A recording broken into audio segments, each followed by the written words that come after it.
If we discover that our government has held on to anti-gravitic information from the scientific community, I'm going to be really pissed.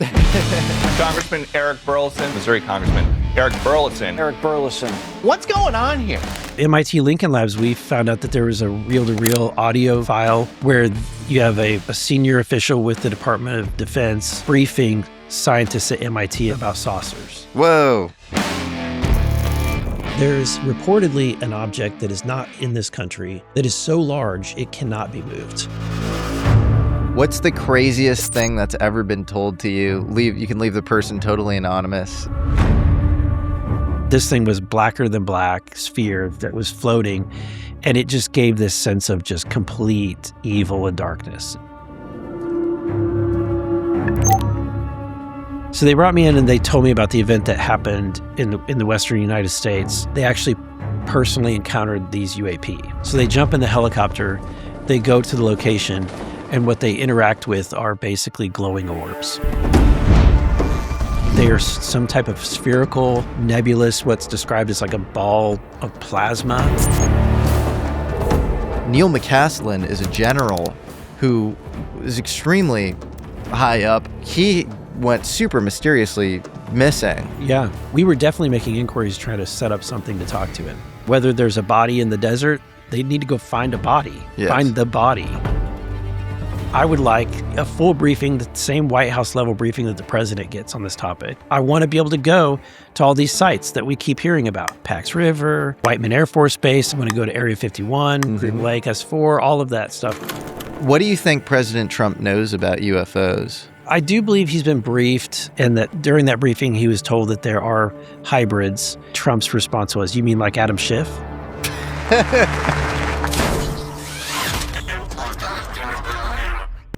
Ignition sequence start. How is this possible? Nothing too unusual about that. Their existence cannot longer be denied.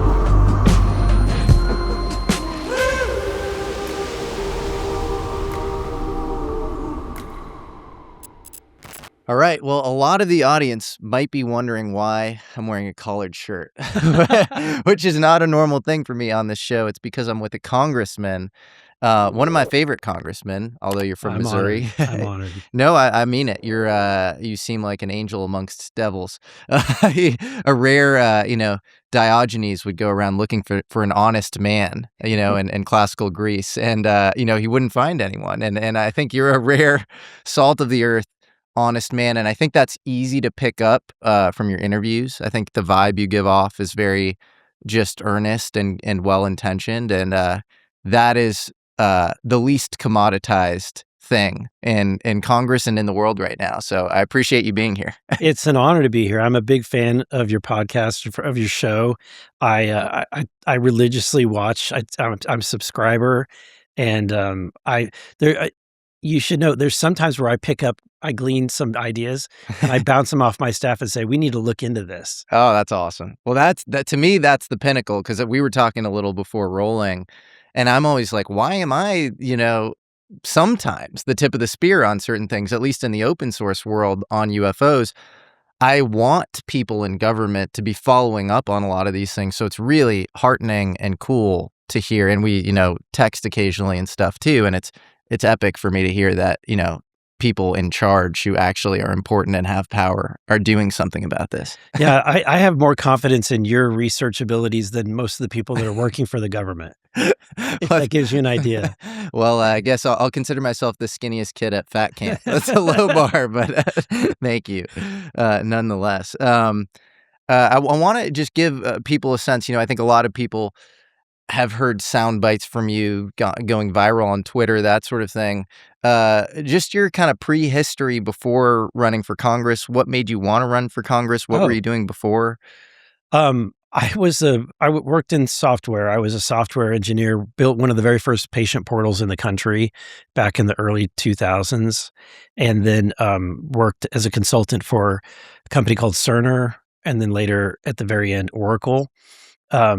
And so software engineer by trade, but also studied finance and realized if I was ever going to make any real money, I either need to own my own software company or go into finance. And so I became a financial advisor. So boring guy from the Midwest. That's the best way of explaining it.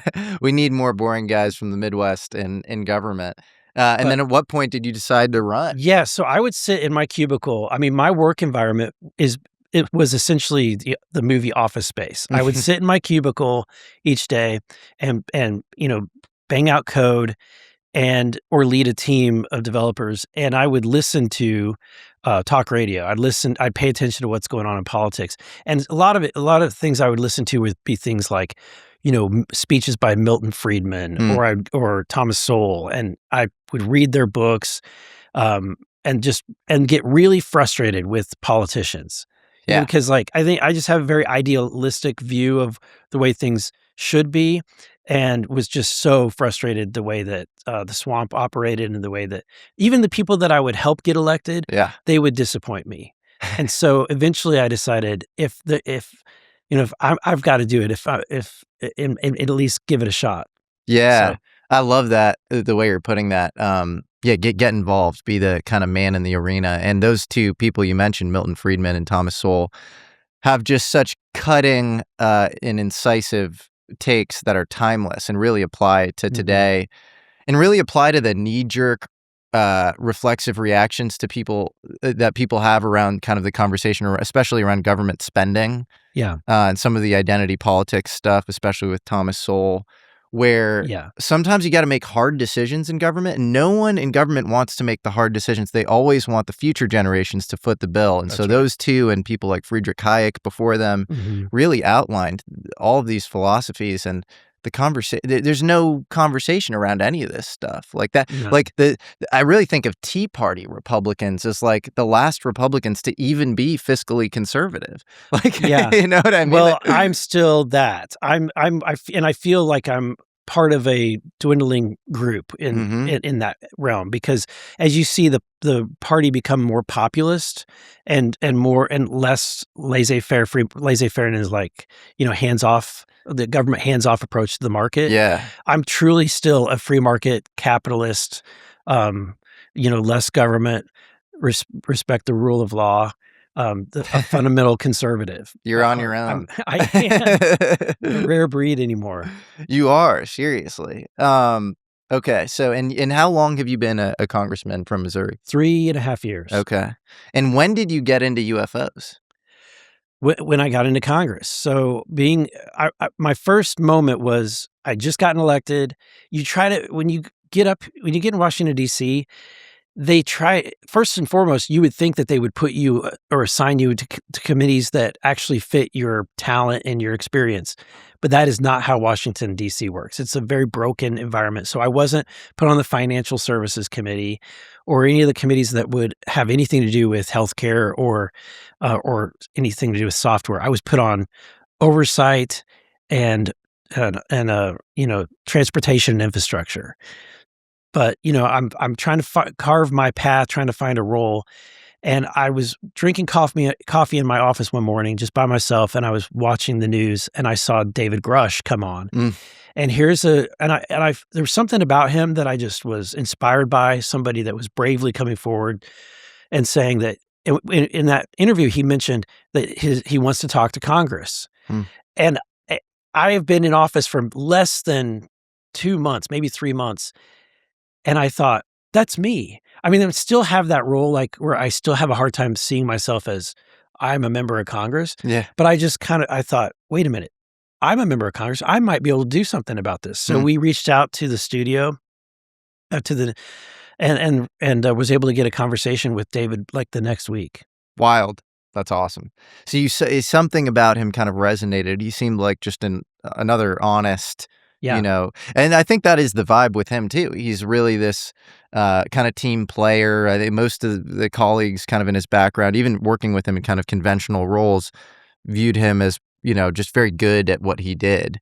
And then all of a sudden he's coming out. And I think it was a watershed moment for this UFO topic too, because it was a lot of quacky people before him. There were some notable exceptions. I think Bob Lazar is actually really awesome and a cool guy. And a lot of these people were saying things that just felt so beyond the pale.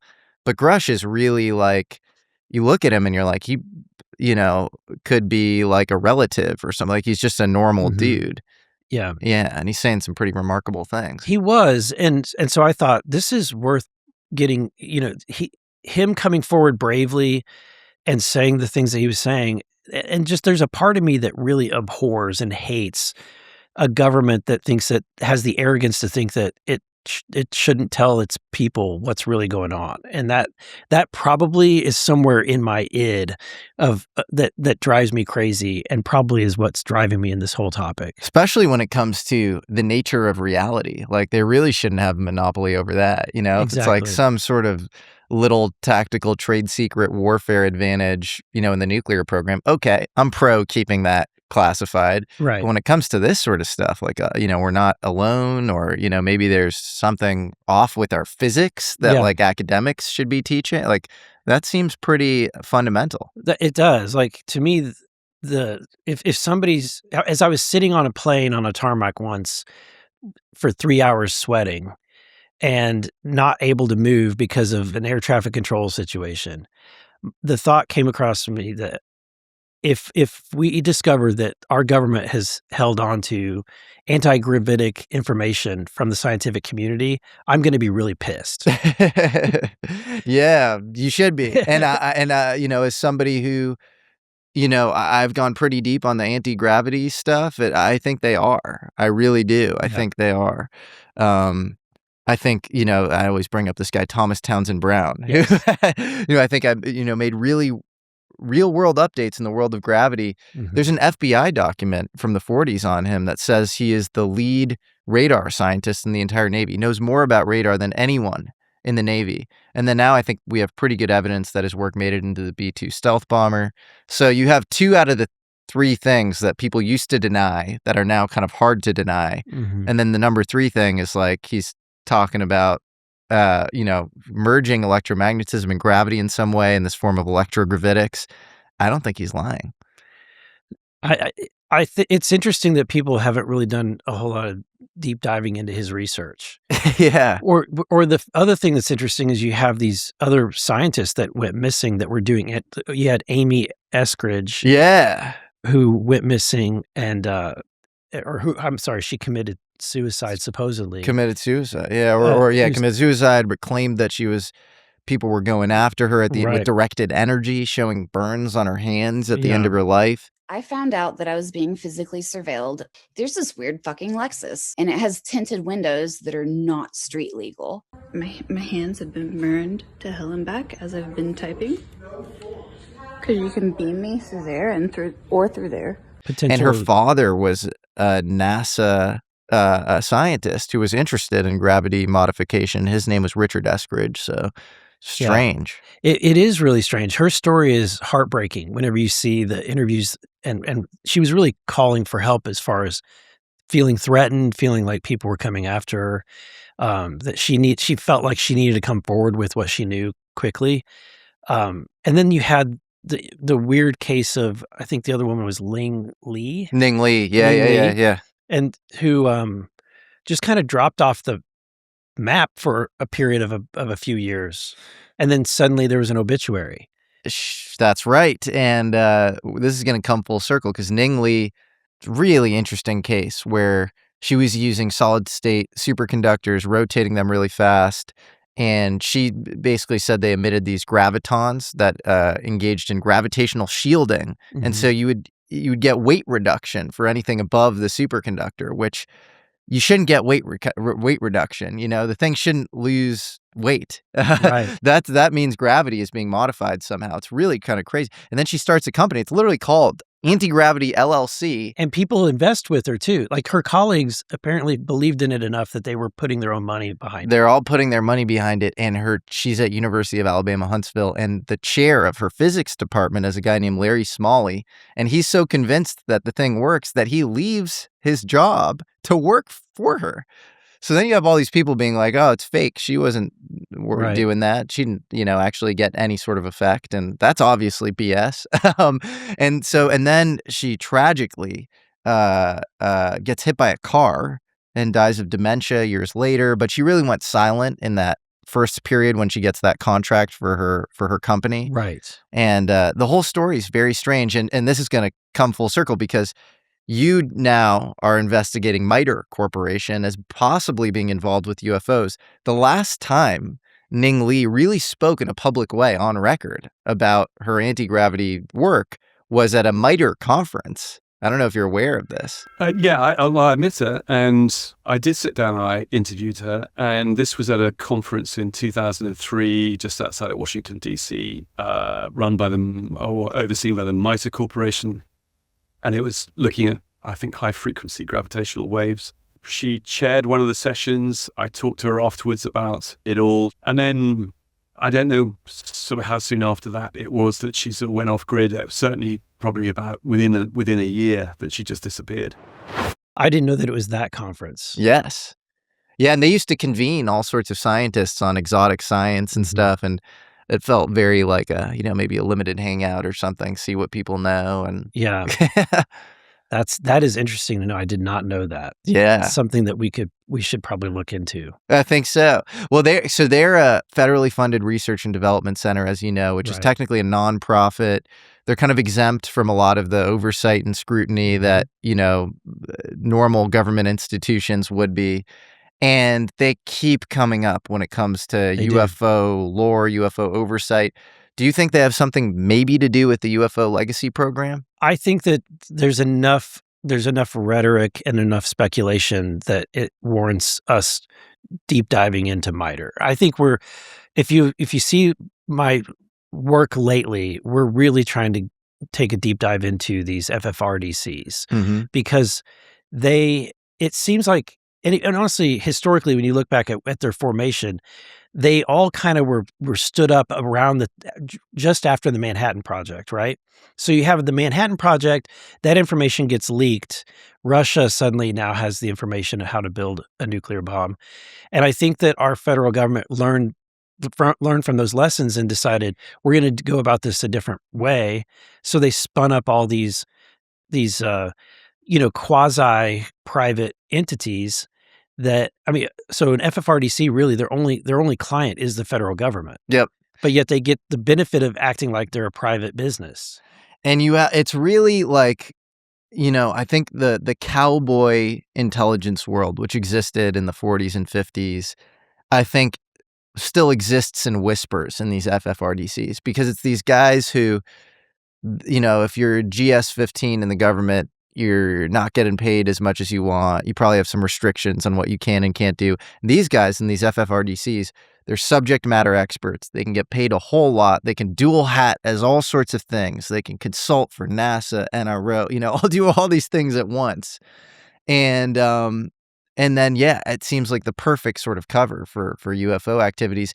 And specifically, you have Aerospace Corporation constantly coming up in the UFO conversation. Yep. I believe there was even a WikiLeaks email between John Podesta and an IT contractor there about fast walkers. And so, and they always come in. Eric Davis, of course, worked for Aerospace Corporation. And then the Institute for Defense Analysis was an FFRDC back in the day, and Harold Malmgren was there. And he even said on record, that was a not official cover for like what I was actually doing for the National Security Council. Yeah. So it feels like just this place you work at that's an excuse to kind of do a bunch of other stuff and possibly UFO related as well. Yeah. And so we actually sent a letter early on to Aerospace Corp and the Oversight Committee from my role to be able to get them to come in and answer some questions. And they actually responded, and they sent two people from their executive team, but of course they knew nothing. So we got them in a skiff. They have no idea of any kind of UFOs or reverse engineering or anything like that. So that was the beginning, but that was under the Biden administration that we had that interview. I think we're probably going to reach out to them again with more specific, detailed questions, because I think a lot of these government entities, even at the agency, like the CIA, I think that all of these programs, a lot of times these people are coming in, they're temporary workers. They come in to the role, maybe they do enough deep digging into to find out what did the person in my role do decades ago. But let me ask, most people in any other job don't really do that. They don't look back and say, what did the person in my role do decades and decades ago? So I think that we're in a time in which it has been really, if it's true, that information has been so pulled in and compartmentalized that a lot of the people that are now in those roles, unless they really do some digging, are not going to find it. So I think that's why we have to crowdsource it. We have to do the work of getting the details and then giving it to these people who are in a position of authority and saying, no, you need to go look for a file that's called XYZ, dated this date, right? That contains this. And that's where you're seeing my office is putting out a lot of these interrogative letters to MITRE, to Aerospace Corp, to MIT Lincoln Labs. Any specific examples of what you're asking for from any of these organizations? Yes. So MIT Lincoln Labs, we found out that there was a reel-to-reel audio file from way back in the 40s. I'm sorry, it's like 1952, where you have a senior official with the Department of Defense briefing scientists at MIT about about saucers. Whoa. Right. And so we found out that we got word that there was an audio file that existed, maybe even more documentation. So we sent an interrogative directly demanding that be retained and that we get access to that audio. And that is currently, they responded that they did have that and that they are now processing it for us to be able to at least listen to it as SCIF. And my hope is to get it disclosed. Whoa. So that was classified. And you had this senior DOD official in 1952, presumably around the, DC flyover, maybe. I don't know, in July of 19... It is, exactly. Wow. Where, you had saucers on the White House lawn was the sort of, headline, newspaper headline. That's fascinating. Well, I can't wait to see what comes of that. So you think you're hopeful that will get declassified? I am. I think that the fact that they've admitted that it does exist is now, okay, now we know it's there. Yeah. So let's get it. Any other examples of specific things you're querying? So after the Varginha case, when those individuals from Brazil came over, I was there with James Fox and Leslie Keene, and we were hearing from these individuals. After the meeting, I ran into some of the folks from the FBI that are actually very much want to look into this. And they said, sir, if you want us to look into this, if you'll write a letter, we'd be happy to jump on this. And so we wrote a letter very specifically asking for details of that. And that's something that the FBI can look and sink their teeth into, right? If the reports are accurate, that means that there's flight records. That means that there's some documents that they can actually go after. Yeah, well, there was, I know James Fox did this event in D.C. with, 3 of the key witnesses from the Varginha event, and I know you were kind of a co-sponsor of the event. You were there. The truth is, if there's any government that's holding information about the knowledge of whether or not we are alone or not alone in the universe, that is not for any government, no matter how powerful it is, to withhold from the rest of humanity. Yeah, it was the Roswell of Brazil event of Brazil. So many eyewitnesses, and so it gives us an opportunity to try to get that information. And the fact that Brazil is, reaching out and saying that they want to cooperate with the United States, they want to come alongside us and be open and transparent as well. I think it's good. It's good that the United States is leading this, because I'm seeing other nations come forward and reach out to our office. I've had meetings with people from Japan. I just yesterday or the day before had a meeting with 2 members of parliament from Canada. And so there are other nations that are seeing the work that the United States is demonstrating, and hopefully that encourages them to also come forward. Yeah. I just got back from Brazil, actually, where I interviewed a current presidential candidate and former defense minister, Aldo Rebelo. Yeah. And he was basically like, yeah, I have no reason to doubt that, I think Varginha happened. You said that fundamentally you do think something happened in Varginha in 1996. Believing that a phenomenon like this exists. Of course. Because these were phenomena that had the testimony of totally credible witnesses. And it was actually kind of interesting. My kind of ex-post analysis on the whole thing is he said, I asked him, I was like, when you were defense minister, did you see anything specifically around Varginha, Colares? You know, these are things that obviously, I think there's so much overwhelming evidence in the open source world that you actually have to be dogmatic and unreasonable not to say that nothing happened, right? So that's what he was saying, essentially, in the interview is like, yeah, like, I don't have access to classified info necessarily about this, but, you know, I think this happened. I think you have to be unreasonable to say that it didn't happen.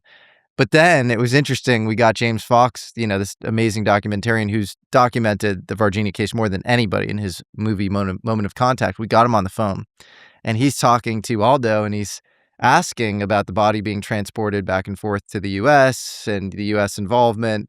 And Rebello goes, well, I can't say anything that's classified. We have pretty good testimony from a number of witnesses on the Brazilian side that the entities, the ET, went back to America, but we don't know what happened to the craft itself. Has he heard any rumors of where the craft went?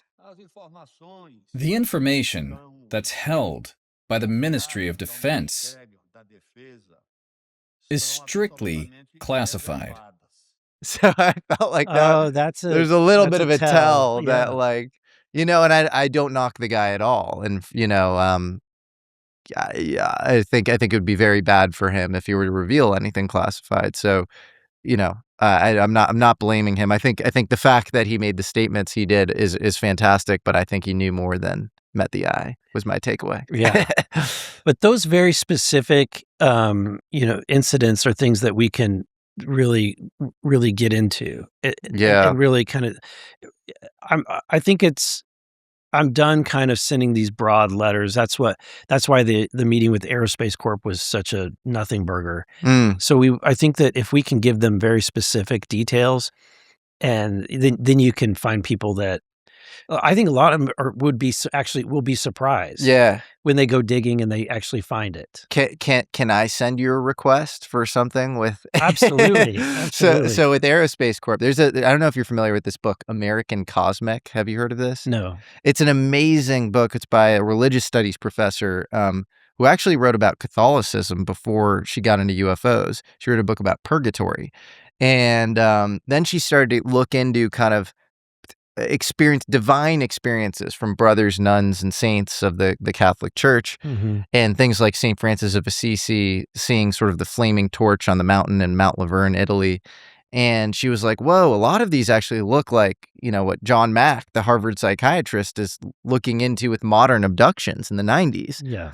And she ends up going down this rabbit hole, and she meets this guy who's since been outed, not in her book, but by other people. And his name is Tim Taylor. And he is at Aerospace Corporation, but he's a NASA mission controller. So he's kind of one of these sort of dual-hatted guys. And he tells her openly, I'm part of a secret space program.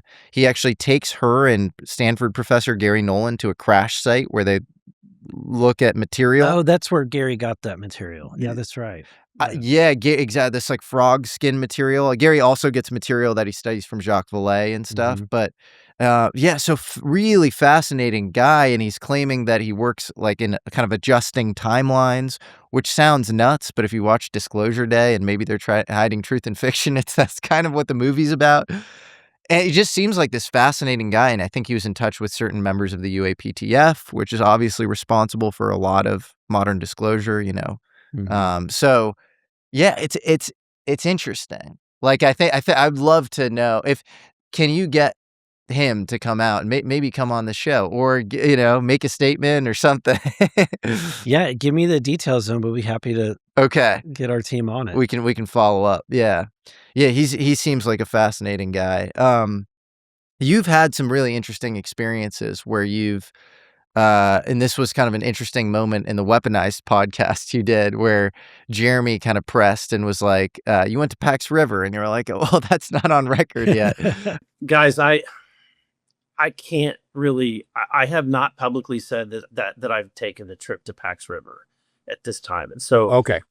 Can you say anything more about that? I mean, it's now pretty much out there that I did go to PAX River. That was What is PAX River for the audience? I mean, it's short for Patuxent River. It's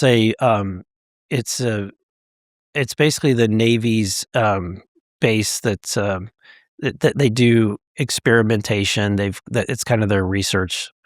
Where they test their aircraft. Yep.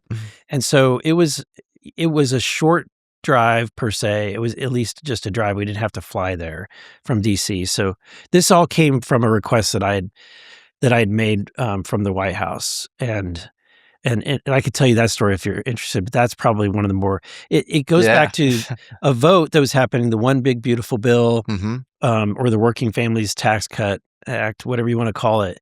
The day of that vote, we were kind of, as a fiscal conservative, someone who's really cares about the debt and the deficit, I was worried about how we might impact that with extending these tax cuts. And so I was fighting for every kind of pay forward that I could, cost cutting measures that I could get in order to pay for these tax cuts.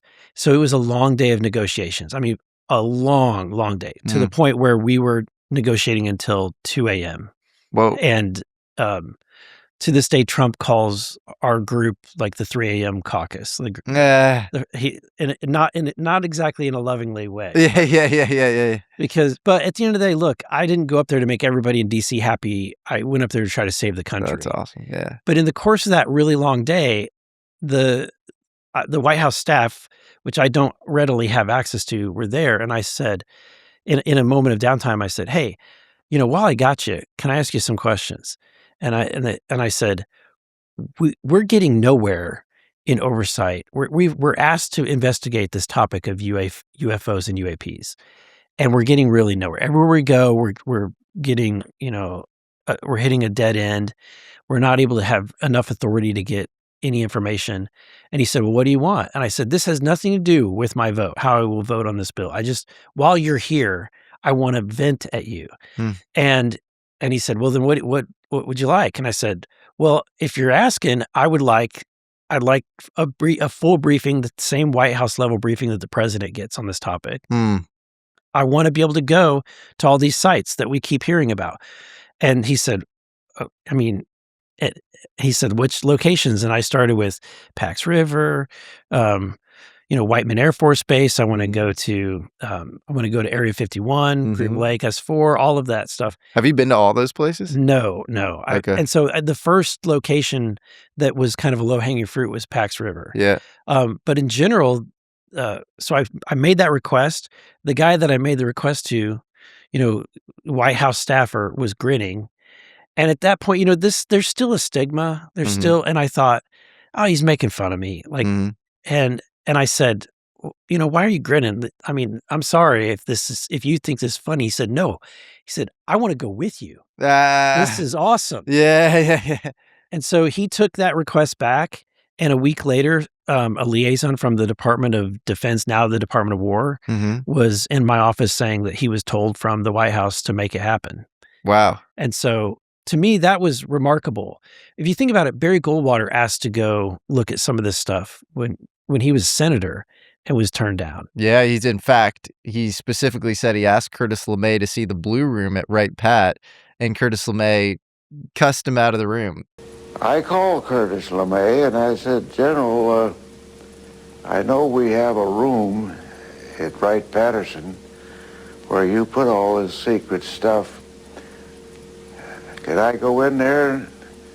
I've never heard him get mad, but he got madder than hell at me, cussed me out, said, "Don't ever ask me that question again." So I'm, we're having to work out the logistics, but that's my request, is to see that. And I'm going to keep hounding at the administration and using whatever points of leverage that I can to get in that room. And did you see a UFO there, like a saucer and a hangar sort of thing? No, but if anything, what I was able to confirm is that some of the narrative that has been around what PAX River, its role in the UFO or UAP history, I was able to actually be on site and see the facility that would have been that facility that they were going to transfer from Lockheed Martin to Bigelow Aerospace.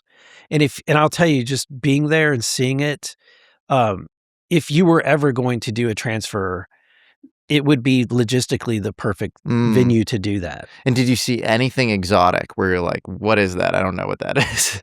I didn't see anything wildly exotic, but I saw some really cool stuff. Okay. Our government's doing some really cool things. Did you say anything more? No. Okay, fair enough. PAX River is really interesting because in 2018, there's a Navy scientist named Salvatore Pais. I met Salvatore Pais there. That's cool. So he's amazing because, these patents, these Navy patents involve inertial mass reduction, high frequency gravitational waves, and piezoelectric superconductors, room temperature superconductors. Basically, all the things that you would need to make a UFO fly, the creme de la creme of exotic physics. Yes. Fascinating. Okay, so that's a part of the story. When I made that request, once they greenlit that venue, we were very specific and say we want to see this location, and then I said I want to talk with Salvatore Pais, and so I was surprised that they made that happen. We were able to have a meeting with him, and most of the people there, you could tell they didn't have a clue what I was going to ask. We started talking about his patents, going down a list of the patents, asking, have you guys, have these been put into any test form? And they admitted that one of them that they did, I believe it's the antigravitic one, but they weren't able to have any definitive results. Now, Salvatore Pais says that was not built to his specifications. Which means, and I'm not putting words in his mouth, but I picked up that had they built it exactly the way that he had designed it, they probably would have had a more definitive result. Whoa! But because it wasn't definitive, they apparently didn't move on with it. That's what they said. Apparently, he got kind of messed with too. Yeah, it also seems like they've put him in a different role. And he seems very scared to talk to anybody. Every time I communicate with him, it's very cloak and dagger, He's often feels kind of it's like a fearful vibe. Yeah. And there was even a moment I interviewed him, and it was really hard to get the interview. We did in some janky motel near PAX River, and one of the cameras broke down and the audio sucked. But I got to a certain level of the science where he freaked out and he goes, "Jesse, stop right there. Just stop asking. I know you're curious, but and I was like, okay. And I kind of stood down. Let's get a little, so as you hit the Schwinger limit, break space time. What happens vis-a-vis this fifth dimension?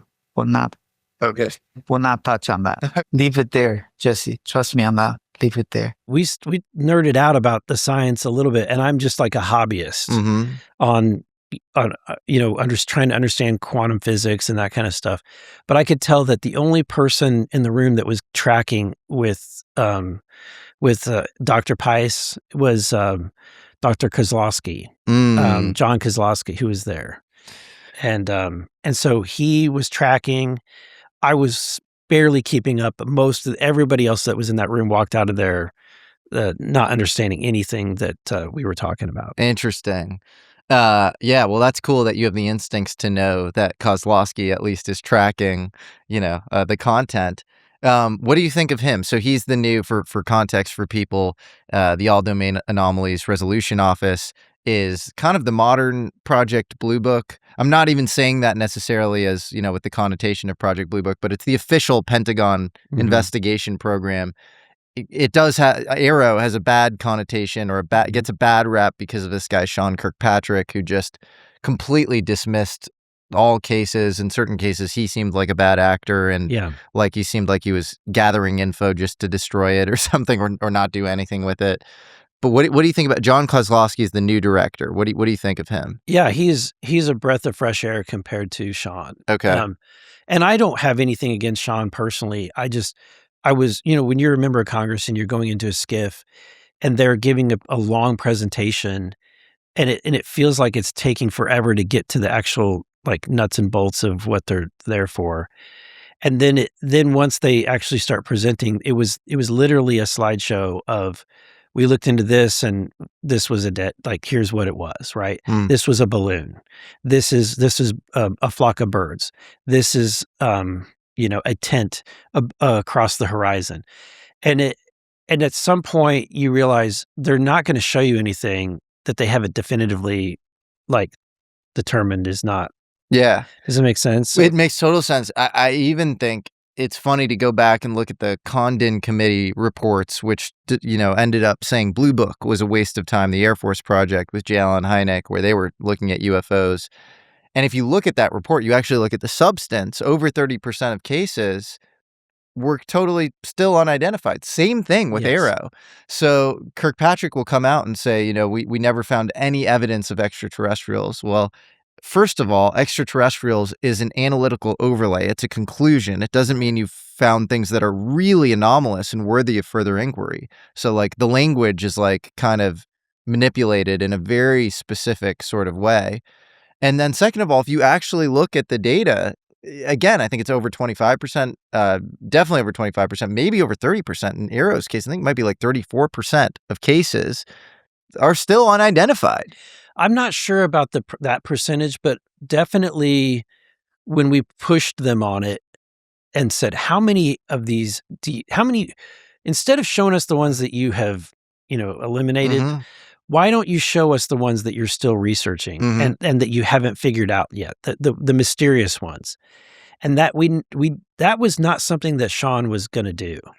And so it wasn't until John came in that we were able to actually get that request completed. Yeah, I mean, the stuff that's truly, clearly of a variety and interesting and worthy of further investigation is the kind of nuclear connection stuff. And like you have all these guys, you have a great book by Robert Hastings called UFOs and Nukes.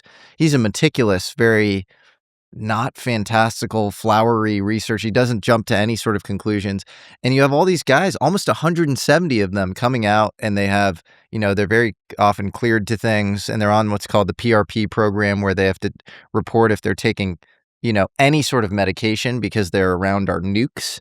Right. And they're all saying that our nuclear missiles are getting shut down and tampered with, and they're flyovers, and they're not lying. And then we have to have some sensor data along with that. And like, what is Kirkpatrick doing? And then you find out that Kirkpatrick had, worked with Oak Ridge, and he won a Brookhaven National Labs award at the age of 17. And it's like, oh, you might be just compromised. Like you might be like on the payroll of like the national labs and these nuclear programs. Like that data set is obviously an important data set to look into. And you can, I don't know, I'm about to have Michael Shermer on, who's, part of this UAP White House advisory panel, and he's a skeptic, and I'm going to debate him. And I don't think the skeptics have anything to say about that data set. I don't think Neil deGrasse Tyson could say anything about that. I mean, it's clearly interesting. It is. I'm interested to see how this new UAP group is formed and how they're going to function. I've had then you have the scientific advisory group that Avi Loeb is leading. Yeah, what do you think of that whole thing? I was hoping that there would be some more advanced, like, theoretical physicists. Yeah. I think having some people that are like studying particle physics would be helpful. Yeah. On that, but I'm sure that they're still fleshing it out. Hopefully they'll add some more talent to that group. I think what's really interesting is they've added some people that are like biologists or people that are studying genetics. That's fascinating. Yeah, what are you trying to say? Why is that irrelevant? I mean, if they feel the need to have people on the team that do that means that there may be something that they know that they're going to have to research. Yeah, I'm saying what are they trying to say by appointing those people with those sorts of specialties? And I think you had Lauren Boebert, another congressman, to ask about like hybrids. Do you remember this? I don't remember when she asked about it, but I'm sure she did. She asked about hybrids, and it was just a really weird moment in the congressional testimony. There are rumors that have come up to the Hill of a secretive project within the Department of Defense involving the manipulation of human genetics with what is described as non-human genetic material, potentially for the enhancement of human capabilities, hybrids. Are any of you familiar with that? Yes or no? No, ma'am. I am not, ma'am. I'm not. No, ma'am. And I think Matt Gaetz has made a couple of statements to this effect. He did. He absolutely did. He said that there was a military brass person. He didn't describe their rank or anything, but that came into his office and told him about hybrids. I had someone come and brief me who was in a military uniform, worked for the United States Army, that was briefing me on the locations of hybrid breeding programs where captured aliens were breeding with humans to create some hybrid race that could engage in intergalactic communication. How do we parse any of this stuff? I mean, you have, Tim Burchett, from Tennessee as well, saying that we have 5 hot spots, under the oceans. We have a higher propensity of sightings around these 5 or 6, I believe, deep water areas. Yeah. And he's, of course, I want to be clear, Tim Burchett was told this, and that's what he's saying. He was told this. But it seems like there are a bunch of guys running around talking to congressmen like yourselves and saying these really wild things. And then the congressmen are, they're just relaying what was said to them. But you end up with this sort of everything is everything. What's going on? So I try to be really cautious whenever I'm being asked about things and say, this is only, I don't necessarily believe this. I don't have any evidence of this, but this is what was told to me. Yes. You always do that. Yeah. And you have to do that because there's some really crazy things that are said. And oftentimes when those people are in my office, I will jump to, okay, where are the receipts? What evidence do you have? Do you have anything whatsoever? What's the craziest thing that's ever been told to you? You can leave the person totally anonymous. When we first started selling merchandise at AmericanAlchemyMerch.com, we had no idea how complicated and annoying selling merch could be. Shopify made it simple to build a store that actually feels authentic to us, which matters when you're operating in a niche like alternative tech, UFOs, fringe science, and all the other stuff we cover. Shopify's AI tools help write descriptions, organize products, even clean up photos. In our case, it allowed us to focus on what matters and what we care about, like design and brand vision, and building the best custom merch line possible with the coolest clothing there is, like our traditional Japanese Fukushima t-shirt and our cowboy UFO tee. Sign up now for your $1 per month trial and start today at shopify.com/Jesse. Again, that's shopify.com/Jesse, Jesse, $1 to try Shopify, which is the state-of-the-art solution in e-commerce today. Thank you so much to Shopify for sponsoring today's episode. What's the craziest thing that's ever been told to you? You can leave the person totally anonymous. Well, I don't want to insult people. Okay, yeah, that's fair enough. I don't want. When I say crazy, I mean wild as far as its impact. I think that when we get into the whole discussion about people using consciousness to call in UAPs or to communicate, when I talk to people that are saying that they receive a download or they receive messages mentally, look, I don't say that these people are complete liars. And I think most of the people that are talking to me absolutely believe what they're saying. I just have not, oftentimes they're lacking the evidence, the proof. Have you ever said, well, why don't you take me out to the field and we'll call something in or something I like did. that? You did do that? I did. And what yes. happened? So one night, there was a group, and I think it was right after a hearing or something like that. There was a group of people that were all texting me. Mm-hmm. I mean, all these people that I've made contact with within the UAP community, they were all texting me, "Hey, what are you doing tonight?"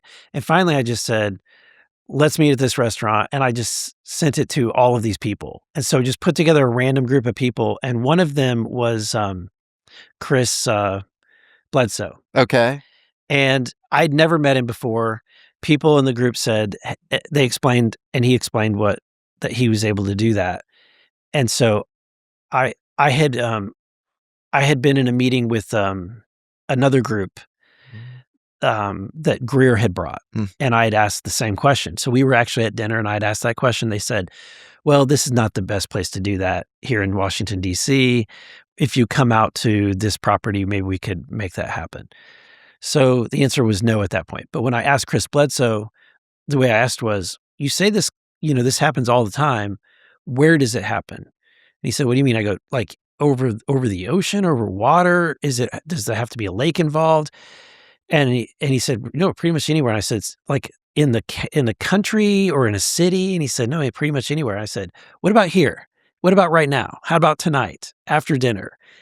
And he agreed to do it. So we went out on the Capitol lawn, and he did his thing, and I kind of just quietly sat and waited, and it was getting late into the evening, and eventually after a while nothing happened, and so I just said, guys, I gotta go to bed. So I'm not trying to say that to say anything negative about him. I'm just saying that, yeah, there had been moments where I've had that opportunity and I said, let's do it. Let's do it right now. Now, they apparently went back to the same spot a few weeks later and did the exact same thing without me there. And then they were able to film dots in the sky that were moving. So, Congressman, you're ruining it. I don't know. I'm just kidding. Well, you're hurting the signal. Right. And that was kind of the impression that they'd given me, is that, I was such a skeptic and a doubter that I was kind of spoiling this, if that makes sense. Yeah, it does. But I think you gotta be a skeptic, or at least agnostic. Have you seen a UFO in the sky? No. At any point in your life? Okay. No. I would love to. Yeah. So if you are a hybrid and you see this video and you've got a UAP, come into my office, come visit me. I'd be happy to meet you. What's the thing that you've heard in one of these kind of contexts of people hitting you up? They say they have information that is the combination of kind of the most interesting and impactful, but seemingly like maybe there's some evidence for it. I would say the most remarkable thing that happened was you had this transition with, and I think Tulsi did a great job setting up what was called the DIG, the Directors Initiative Group. And she had these teams that are investigating several things, one of them being UFOs, UAPs. And I think that was probably one of the lower priorities of the group, but they were doing that research, and they really didn't dedicate a lot of resources to it. They had one guy, basically, and I think he got discouraged pretty quickly. Or not quickly. He really threw himself into it for a few years and then got discouraged.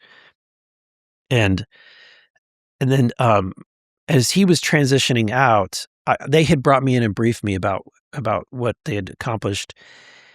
And then a few months later, they said, sir, we need to bring you back in. They actually reached out to me and said, we would like for you to come back in, and we want to brief you because things have changed.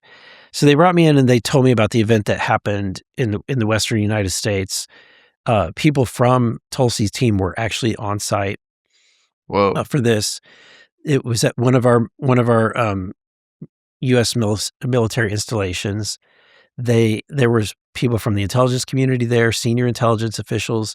They actually personally encountered these UAP.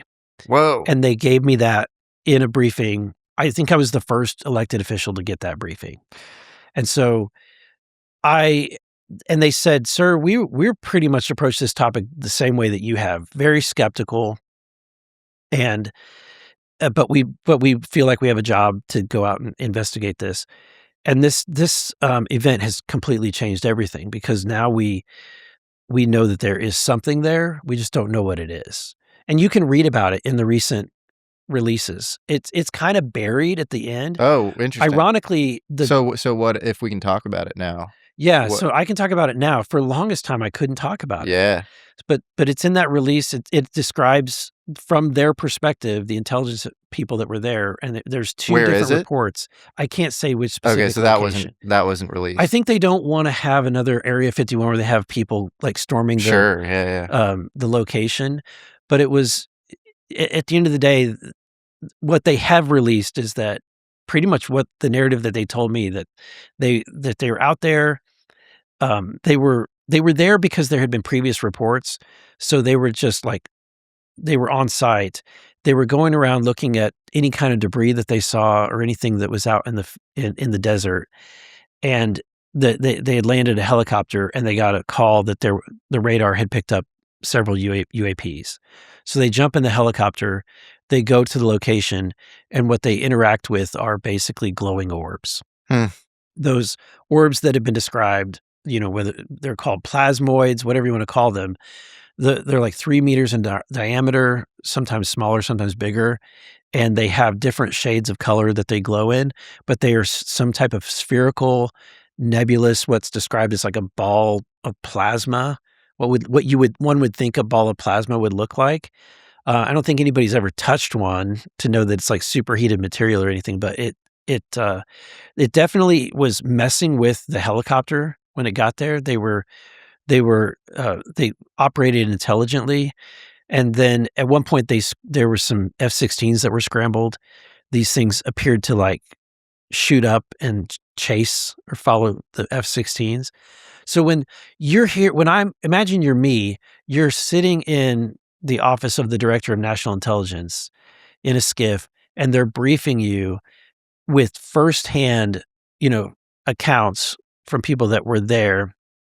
And they said, sir, this has brought this investigation from being priority number 500 and something to top 10 of priorities for this government to figure out what's going on. Fascinating. Wow. Yeah, it's Grush just did this press conference in DC that I know you were at, and he was asked about like the various types of life, morphologies, the body types, that sort of thing. And he gets into this idea of sentient plasmoid life. How many species are you aware of? I certainly don't have the compendium. It's a continuum from corporeal, bipedal type life to, what I would consider as like sentient plasmoid life. But there are several that the U.S. government is aware of. And, that does seem to be like this sort of recurring theme. That seems to me of a different variety than like a saucer and a hanger, like whatever Bob Lazar worked on. Right. Do you have I think one of the things in this space that's like missing is like categories. A taxonomy. A taxonomy of, because it's just, there's so much and there's so many disparate things likely happening. Do you have a sense of that sort of taxonomy? Do you have like a map of this stuff? Well, certainly you hear about the different things that you often see, whether it's the triangles or the saucers, right? Or the orbs. I don't know that they may be congruent with each other. For example, maybe you see the plasma sphere before the orb or the saucer comes through it. Maybe it's a way of it, breaking the normal laws of physics or what we would describe as normal, right? Yeah, maybe. Yeah, that's really interesting. It's like what Skywatcher, which was kind of feels like almost like a public facing version of what the Legacy program was doing. Yeah. Which was like calling these things in. Yeah. And then causing them to kind of materialize. It almost feels like you're drawing this sentient plasma life form into reality. And this is, again, we're in very speculative territory here, but like, you hear things like that time and time again. It is wild, and the fact that what's described as those plasma lights, really, if you go back throughout history, people describe those. They seem to appear even in ancient texts, right? Absolutely, and that is the thing that's very definitive. So, if you look at the early history in the 40s of the U.S.'s relationship to the topic, you have, Roswell, of course, you have the DC flyover. In 47, when the federal government starts to take this seriously, you have Nathan Twining, who is a general who was head of Air Material Command, responsible for all aircraft development for the Air Force. He's saying these things are neither visionary nor fictitious. And so they start to formally look into it, and they create a project in the Air Force called Project Twinkle. And they have this guy, Lincoln LaPaz, who's a meteor expert at the University of New Mexico, and he starts to track all these fireballs, these green fireballs, which are tracking the plumes of nuclear blasts after, atomic tests. And they seem to be all over nuclear sites, all over the country. And there are FBI documents to this effect. There are thousands of documents between 45 and 54 when you had the U-2 spy plane. So it's like there's something going on, and it's not our own recon craft. Right. And they seem to be intelligently controlled. So they do. And that's the way that these intelligence officials described it. And it freaked them out. And to the point where they needed to ramp up their investigation. They've added more resources, more people. They've elevated it beyond OD&I. It's now a White House-led operation. And they're pulling in all these different agencies, whether it's Department of Energy, the CIA. This is something that they're taking very seriously. And they said, when I said in that meeting, I said, you guys saw it firsthand. Surely you have scientists that are kind of working on this. And they said, no, we don't. And I said, okay, you've got to have somebody. You've got to have a team. I said, do you have any idea what these things are? And they assured me that they have no freaking idea what these plasmoid type objects are. It's so crazy. There's an author named Robert Temple, and he wrote a book called The New Science of Heaven. And it's amazing. It kind of reconciles metaphysics with physics, but it's specifically plasma physics. And yeah, it's fascinating. And it talks about atomic matter, what we see material in the world, as the exception to the rule in the universe, that really it's 99% this ambient plasma. And actually, if you think about it, we have 4 energy states of all matter. Right. You have, solid, liquid, gas, plasma. Right. And it's just about the energy, inserted into each thing that allows you to engage in these sort of phase transitions. So why wouldn't, if we were surrounded by ambient plasma, why wouldn't you be able to draw out any of that plasma back into the material world? And you can literally, go back and forth with, any of your favorite AI, ChatGPT, and it'll say you can in certain instances. So you theoretically you can. So yeah, it's very interesting. And he talks about these Kordalovsky clouds, these clouds of plasma that exist in Lagrangian points between Earth and the sun. And those might be responsible for these long delay echo transmissions. Really? In the 1920s, yeah. Is there a Lagrangian point between the moon and the Earth?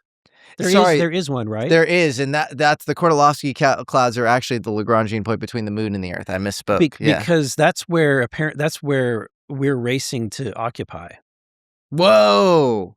No way. Yeah, no, we are. I know this. We are racing as the United States government to occupy that space and orbit. You're freaking me out because he literally just wrote this ResearchGate paper which follows up on The New Science of Heaven, his book, about how, so in the 20s, they're at the kind of the dawn of the radio age. They're sending out all these transmissions, and they would get the same transmission back, and they'd freak out. They'd be like, "Why are we getting the same thing we just sent out?" It's called a long delay echo. It's this very weird phenomena. And if you actually watch Carl Sagan's Contact, Robert Zemeckis' amazing movie, you see that the first message we get back is Hitler. And he's speaking, and it's this really unfortunate thing, where you're like, why are we hearing Hitler? And it's kind of, I think, paying homage to this long delay echo thing, where it's like mirroring us. And if you think about people's experience with a lot of these sort of plasmoid objects, it's like with Jake Barber, like he locks on to the craft, and there's this sort of consciousness mirroring thing. Right. And so Robert Temple wrote this kind of follow-up research paper about these Kordalovsky clouds, which might be conscious. And so that's fascinating. So we're racing to go there now. We are, because of apparently it's a very strategic location. And it's super critical that we get there and that we occupy that space before China does. That might be disclosure, because that almost, I wonder if whatever, maybe the orbs coming to these nuclear sites and stuff, maybe they're like emissaries of this sort of, Kordalovsky cloud. If you were to leave something to control or to as an artifact or a relic or something to affect some future civilization or affect a civilization you've departed from, you would put it in a Lagrangian point. That is where you would put it. Right, because it's the place where there is really no the orbit, the gravitational orbit of the Earth neutralizes itself. And the moon are both neutralized. Exactly. So you're stuck there. So that would be where you would put it, maybe to if you wanted to leave some sort of remnant or something. It is fascinating. I do know Jake Barber, and I met him. I reached out to Jake through other people, through David and other people, and then eventually he agreed to meet with me, and so I took a trip down to California, met with Jake. An interesting story there is that we met at a private airport in Burbank, and it was just me waiting for Jake to arrive, and it was Jack Black. No way. Yeah. Jack Why was Jack Black there? He was there to take a private flight up somewhere else. So randomly. Okay. And so Jake shows up and he goes, "Do you know Jack Black?" And I go, "No." And he goes, "Well, let's just say hello." So we went over and said hello to Jack Black, and we were just making small talk, and he said, "So what do you guys?" He told us what he was doing, and he said, "What are you guys doing?" And Jake said, "Well, we're gonna fly over the Black Desert here." And Jack goes, "Why in the world would you do that?" And he goes, "Well, this is a congressman." And Jack Black goes, "Hello, Congressman." That's awesome. And then he said, "And we're going to fly and go look at some super secret stuff." And Jack Black's jaw drops. Did he say, "Take me"? Yeah, no, he had otherwise, he might have wanted to go with us. It seemed like he would have wanted to go with us, but that was one of the neatest moments. To this day, if I meet a child, if somebody with kids, if we get talking, like in my Sunday school class, I teach these 5th graders at church, and they don't know who I am. And that's awesome. That's why I do it, because they don't really know. Yeah. But if I ever want any kind of street cred, I get out my selfie with Jack Black. That's awesome. That's so cool. But no, Jake was a great individual and somebody that I is kind of like Grush. Like, I truly think he genuinely had his experiences, and that's, this life, these last few years have been wild to be able to say, I went out, flew with a former, special forces guy, over the Black Desert, looked at some military locations, installations. We flew over one of the Lockheed Martin facilities, and it was wild because it's this kind of bowl-shaped thing in the ground, and there's a huge hangar door. It's clearly an underground structure, and all these white vans come racing out as we're flying, circling this thing, and they all just kind of post up and are watching us as we're circling over it. That's wild. And it's not restricted because it's so kind of secret that they don't want to restrict it. Right. Restricting it would somehow identify it or something. Yeah. Fascinating. Whoa. Michael Herrera, who's another UFO whistleblower, he, I believe, has an interesting story where Jake Barber, after getting into contact with him at this Greer event, takes him underground to this Edwards Air Force Base and possibly shows him some sort of UFO or craft. Did you experience anything like that? No. I wish Jake had done that, but no, yeah. I did not have the Michael Herrera experience. Okay. Maybe next time. Jake is one of those guys where some of this stuff on first glance seems beyond belief. Right. But the longer time goes, his stuff keeps just getting proven out. It does. Like, he comes out, a year and a half ago or something, and he's like talking about psionic assets getting rounded up in sometimes some not so ethical ways. Right. And that, kind of human cargo, and sometimes from disaster zones around the world. And they're hired by these, black aerospace programs that are really, there's so much plausible deniability between these outfits and actually the contractors that they're completely invisible. Right. And he was kind of implying that he basically was one of these kind of hidden hands, and that these psionic operators get used to call in craft, and then they land, and it's a wild. You think that that's crazy, right? You think that that's this insane thing, and then you got Matt Gaetz, for example. I don't know if you know about this. He was doing a Twitter space, and he's telling about one of his constituents who came into his office saying something very similar. How in the hell do you get like the humans and they say, oh no, it is natural disasters? They said actually, sadly, the unaccompanied minor crisis and the caravans that just had like kind of unaccountable swaths of humans, which is people getting rounded up in sort of disaster zones when you don't know if they're going to go missing.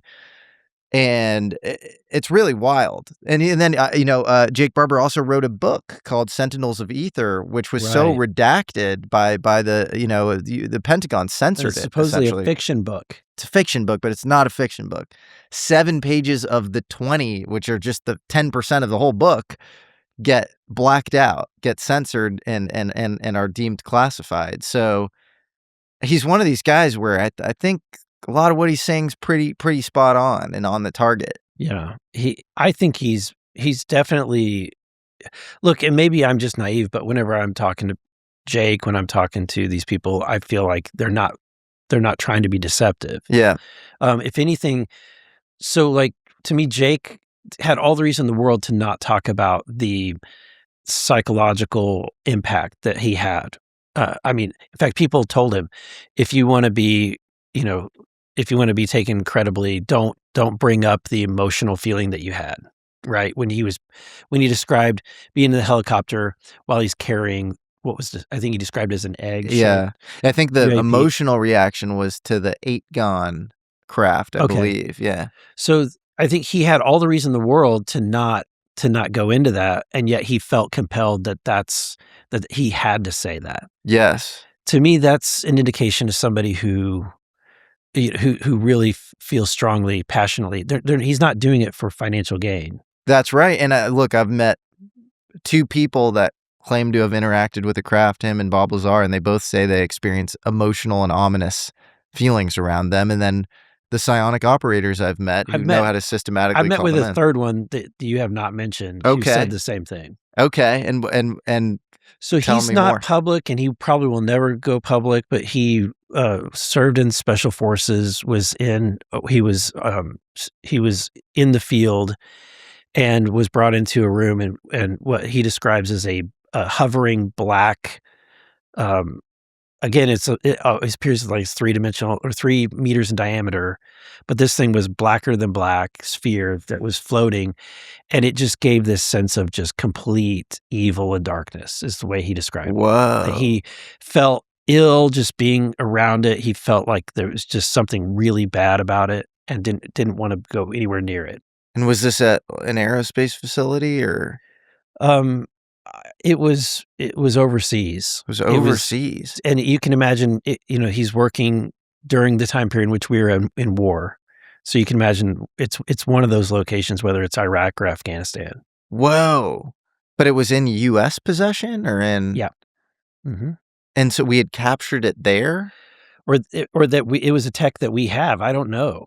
It was maybe actually human technology, or you think genuinely non-human? He absolutely knew that it was either derived from alien tech or that it was that it was captured. It was a blacker than black sphere. That makes me think of the Lazar thing, where he has his sort of reactor, and it can create this almost little mini black hole or something that's blacker than black. And then rotated the emitter. I don't know if it was another direction or more the same way, but it made a little black ball in the air where no light was escaping, looking like a little black hole. But no, you could just tell there was no light at the focal point right in the air. It was just a dark area. So there it's affecting light, but it wasn't in the candle test before that. So it's a really unusual. Huh. That's fascinating. And he had just a really bad feeling about it. Mm-hmm. Anything else? That individual is very cloak and dagger. Mm. Very, very difficult to get him from. Was very difficult. Really, whenever I talked with him, he was warning me that this. He was warning me about the physical dangers of getting involved in this topic. What do you make of that? And do you think it's really dangerous? Legend has it that in 1943, the Navy tried to teleport a ship in what's known as the Philadelphia experiment. And it worked. Sorta. It disappeared, reappeared, and then half the crew got atomically fused into the ship's walls. Others just vanished. No one was where they were supposed to be. Talk about a breakdown in communication. You know what that sounds like? Your team, before you had Quo. This year, upgrade your system to a workspace that keeps your team from shattering across dimensions. If you've ever tried to schedule a meeting across 5 time zones and 6 different platforms, you know the horror of losing people to the ether. That's why today's episode is brought to you by Quo, spelled Q-U-O, the business communication system built so you never miss a call. Your entire team can handle calls and texts from one shared number, so no more missed messages or dropped conversations. Everyone sees the full thread, replies are faster, and customers actually feel taken care of. It's the #1 rated business phone system on G2, which is the premier place where you review these sort of workspace applications. It has over 3,000 reviews there, and more than 90,000 businesses rely on it to stay connected. So it has an amazing track record. No vanishing, no fusing into calendars, just your team, fully entangled and synced across time zones, timelines, and even caffeine levels.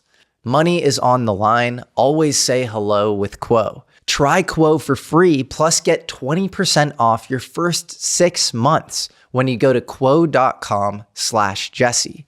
That's QUO.com/Jesse. As you know, we have a new starship. Of course, we have a healthcare center on board. Ask what my new favorite product in it is? iRestore's Illumina face mask. This mask is like a med bed for your face. It's lightweight, super convenient, cordless, and runs red, blue, and infrared light therapy all at once. The same type of technology NASA studied for skin healing in space. It's safe for your eyes too, so you don't have to sit there like a statue. You can live your life. I've definitely had a few late nights reading about magnetic pole shifts, but with this mask, I look like I actually slept. Did I? That's debatable. It's warm, wireless, convenient, and makes your skin feel super soft. And iRestore is kicking off their summer savings with some very big discounts. Right now, you can get the Elite plus Illumina face mask bundle at an exclusive deal when you use code Jesse at iRestore.com. That's Jesse, Jesse, at iRestore.com. Please support our show and tell them we sent you.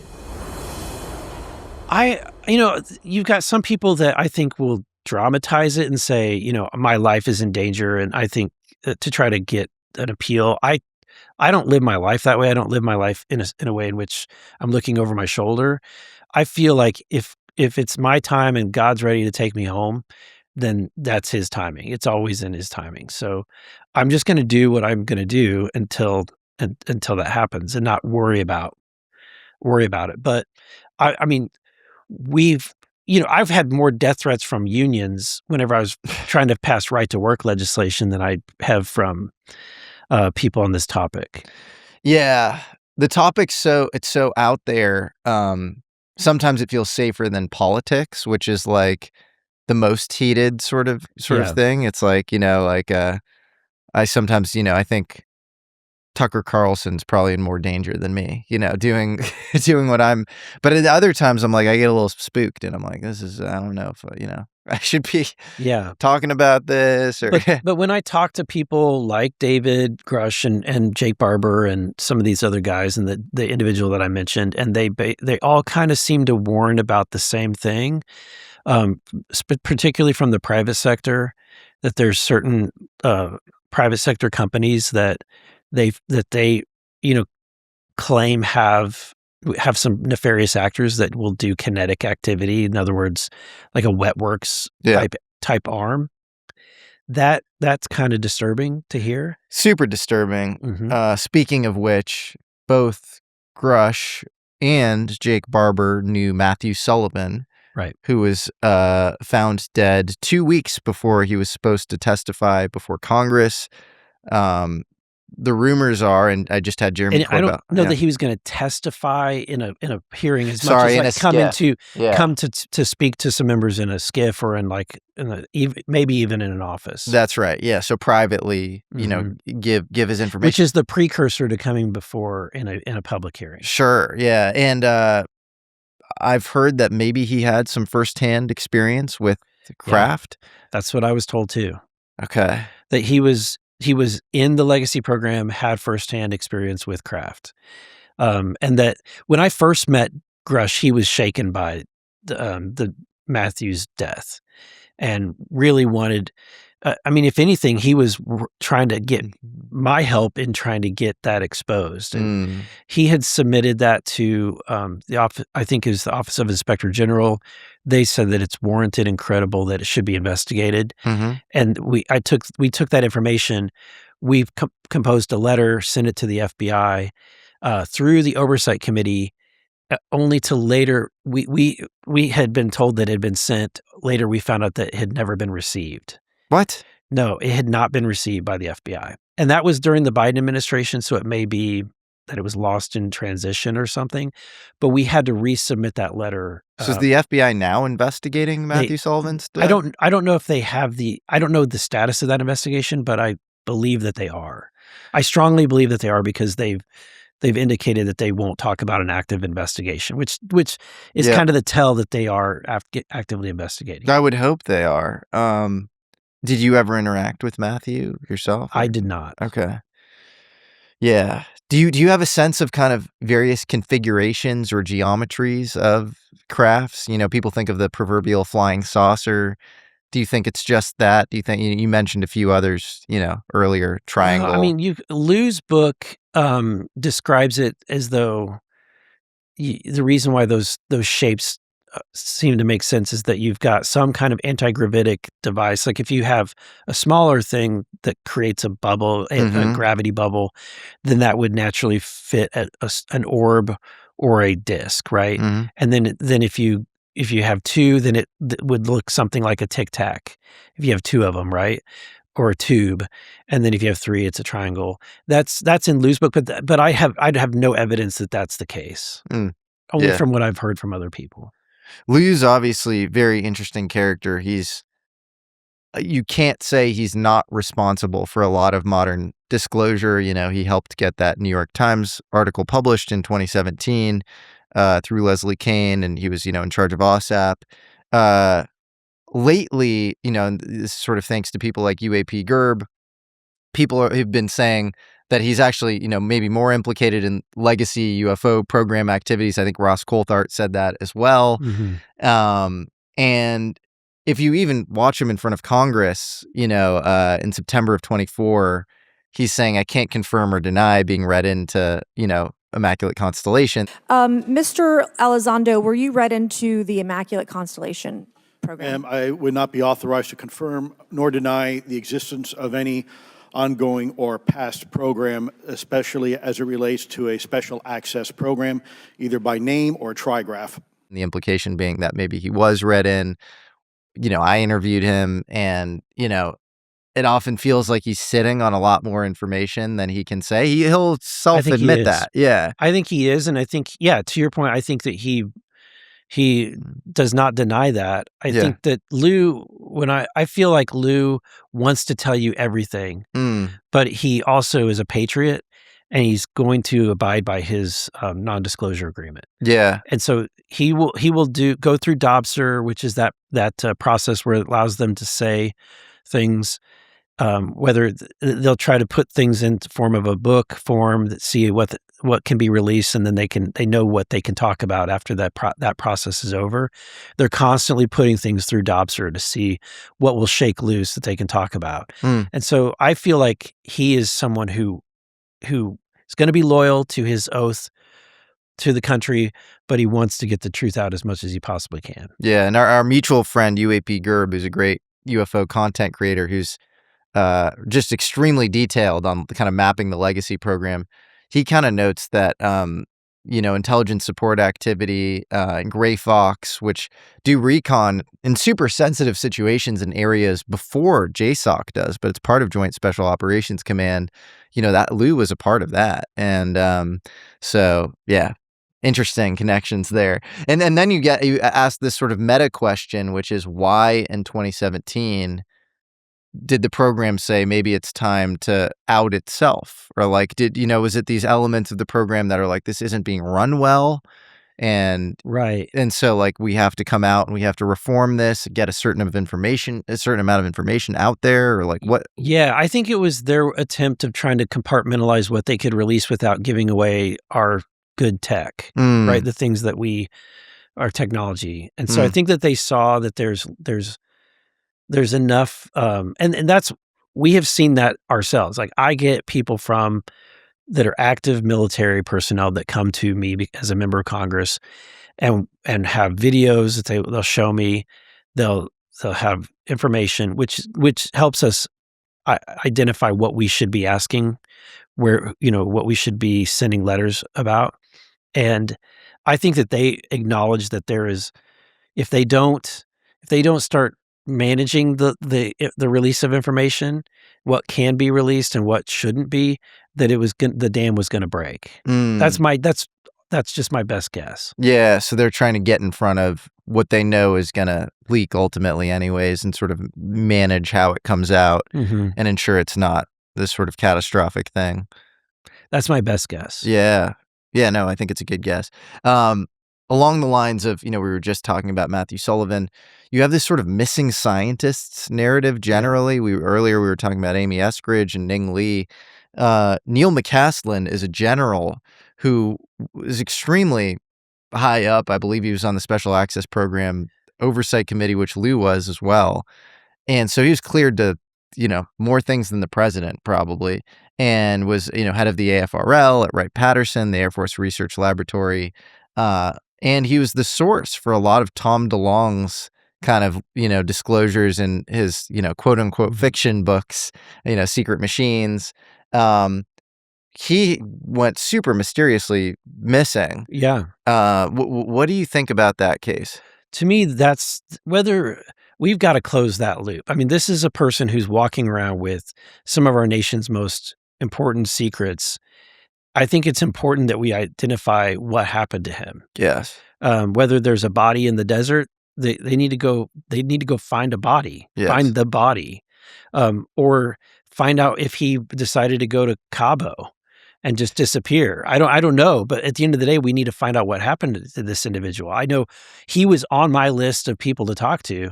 I know that David Grush had sent someone to interview General McCaslin and was not able to get a whole lot out of him. But I think McCaslin knew that we were definitely making inquiries trying to set up something to talk to him. Well, that's weird that, it's like a week or so after Trump, and Pete Hegseth are saying, we're going to officially look into this stuff. Here's a guy who's cleared to everything. He's publicly associated with Tom DeLonge and sort of some of these, disclosures.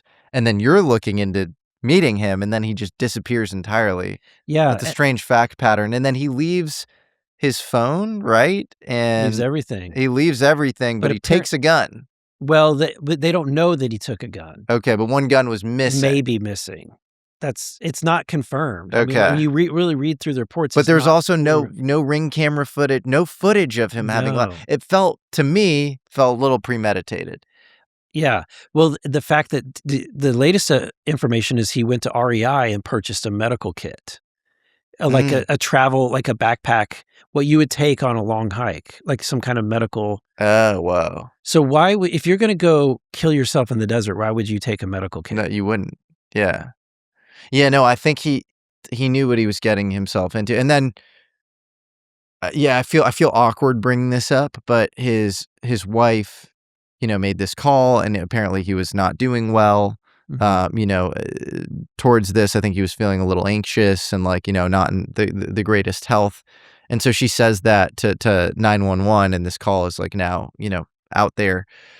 But she then follows up on Twitter and she says maybe the best explanation for this is an alien having, abducted him from a mothership, although no mothership has been found in the local area. That's strange. It is. It's strange, and you're asking for speculation when you say that. That's a weird. That's not a normal statement. It's not, and I guess people grieve in different ways, and maybe, Sure. but her grieving is one of the most different ways I've ever seen someone grieve over the loss of their loved one. So I can't explain, but to your point, I agree. Her response has been very unusual. Definitely unusual. Speaking of unusual, you had going viral all over Twitter this idea of this meeting of these high-level intelligence people who seem to know more about the UFO issue than people, than people on the civilian side. And they are meeting with these pastors and religious leaders across the country and convening them and telling them to prepare their churches. They wanted to have a meeting, an urgent meeting, where, again, we go into this Airbnb. We have to turn our phones on airplane mode. There's no recording of the meeting. But ultimately, the purpose of it was disclosure is coming quickly. And these people who are working in government agencies are pleading with pastors. They're pleading, please prepare your people so that they are not deceived by what is coming.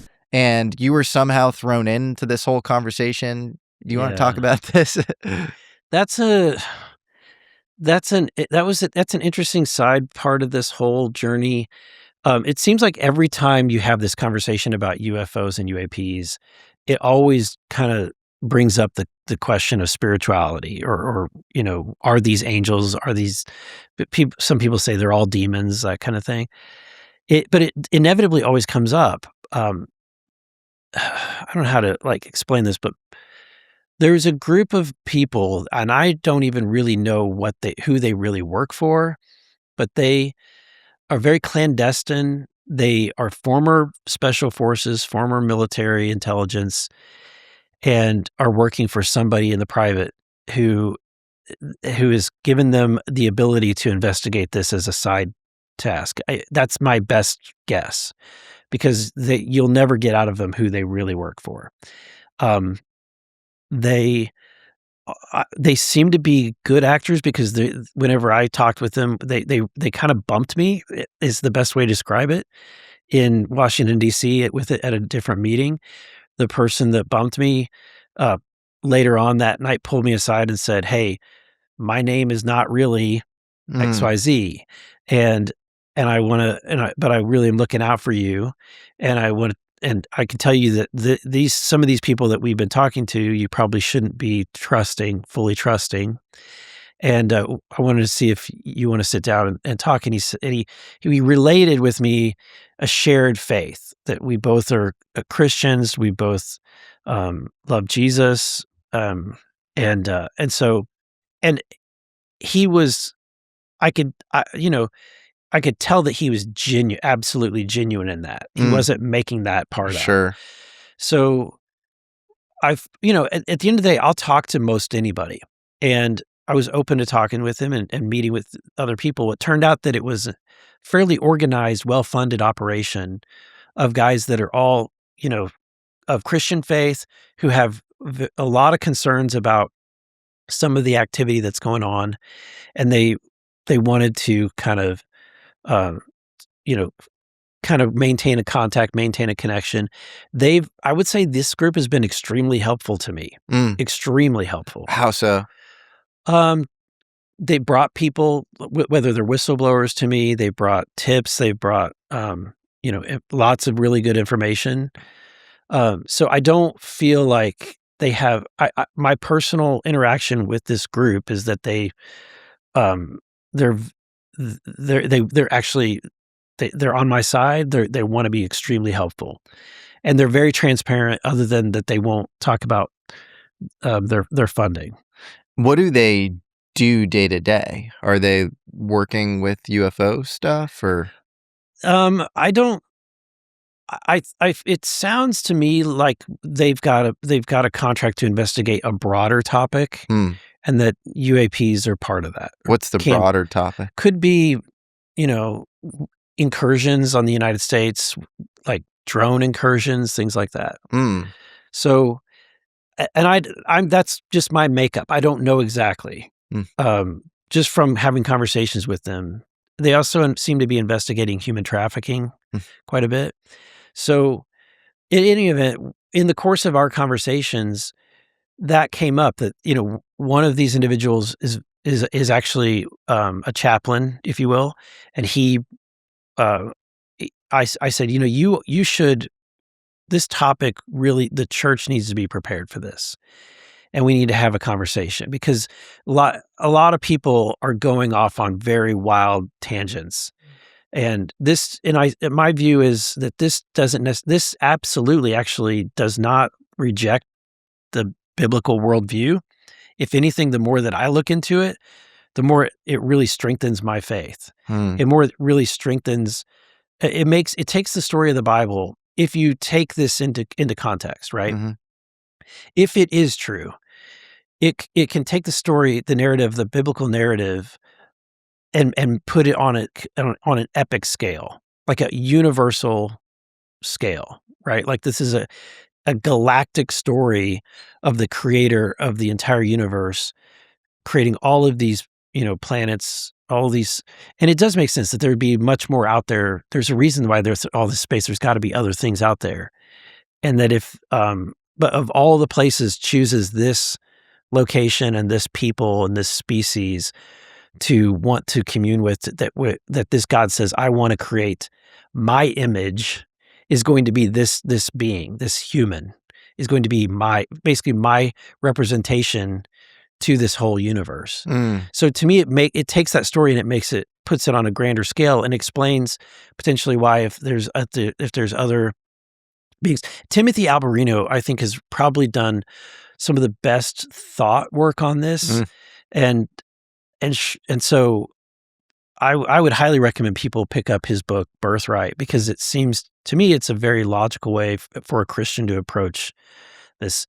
Well, anyway, these individuals were also kind of in the same vein, and they decided they were going to put together a group of pastors, kind of slowly bring them into this conversation, see where they are, and they invited me to that event. And I said I couldn't make it, but I would be happy to be on a phone call. And so they brought me in. I said what I've just said to you, which is that, look, it's important that we don't really just completely ignore this as a topic. If anything, if something does happen, it shouldn't shake your worldview at all. And I kind of explained how that didn't shake my worldview. And then they said, so then later on, these pastors started talking about this experience, and some of them put words in my mouth, if you will, saying that I said, what's going to happen. I think one of the pastors later on came out and apologized and said, Eric Burlison did not say this. I believe this. But when I was saying it, I should have separated the fact that what he actually said versus what I believe. And what he said that he believed was that these are all demons. And I'm not going to jump to that kind of conclusion. Well, clearly that's not the case for you, because you're looking into this stuff all the time. You wouldn't be spending all your time looking into demons if you thought they were all demons. Right. Yeah.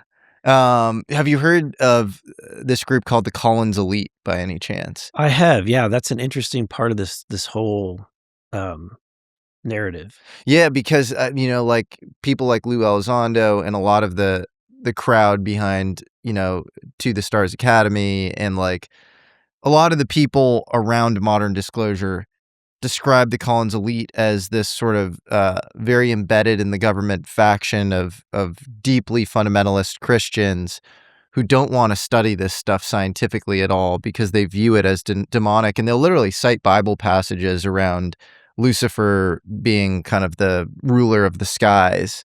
Do you think that this group that's in touch with you is at all connected with the Collins Elite? I don't believe so. But I don't know for sure. They could be. I think in general, and this is actually the opposite of what I was trying to get to, which is that, excuse me, I would disagree with somebody who is of the Collins Elite view. I disagree with a religious leader who definitively says we shouldn't be approaching this or talking about this topic because it is all demonic. I don't have the evidence that that's the case. If anything, as a Christian, what would you say to Mary when she was approached by the angel Gabriel?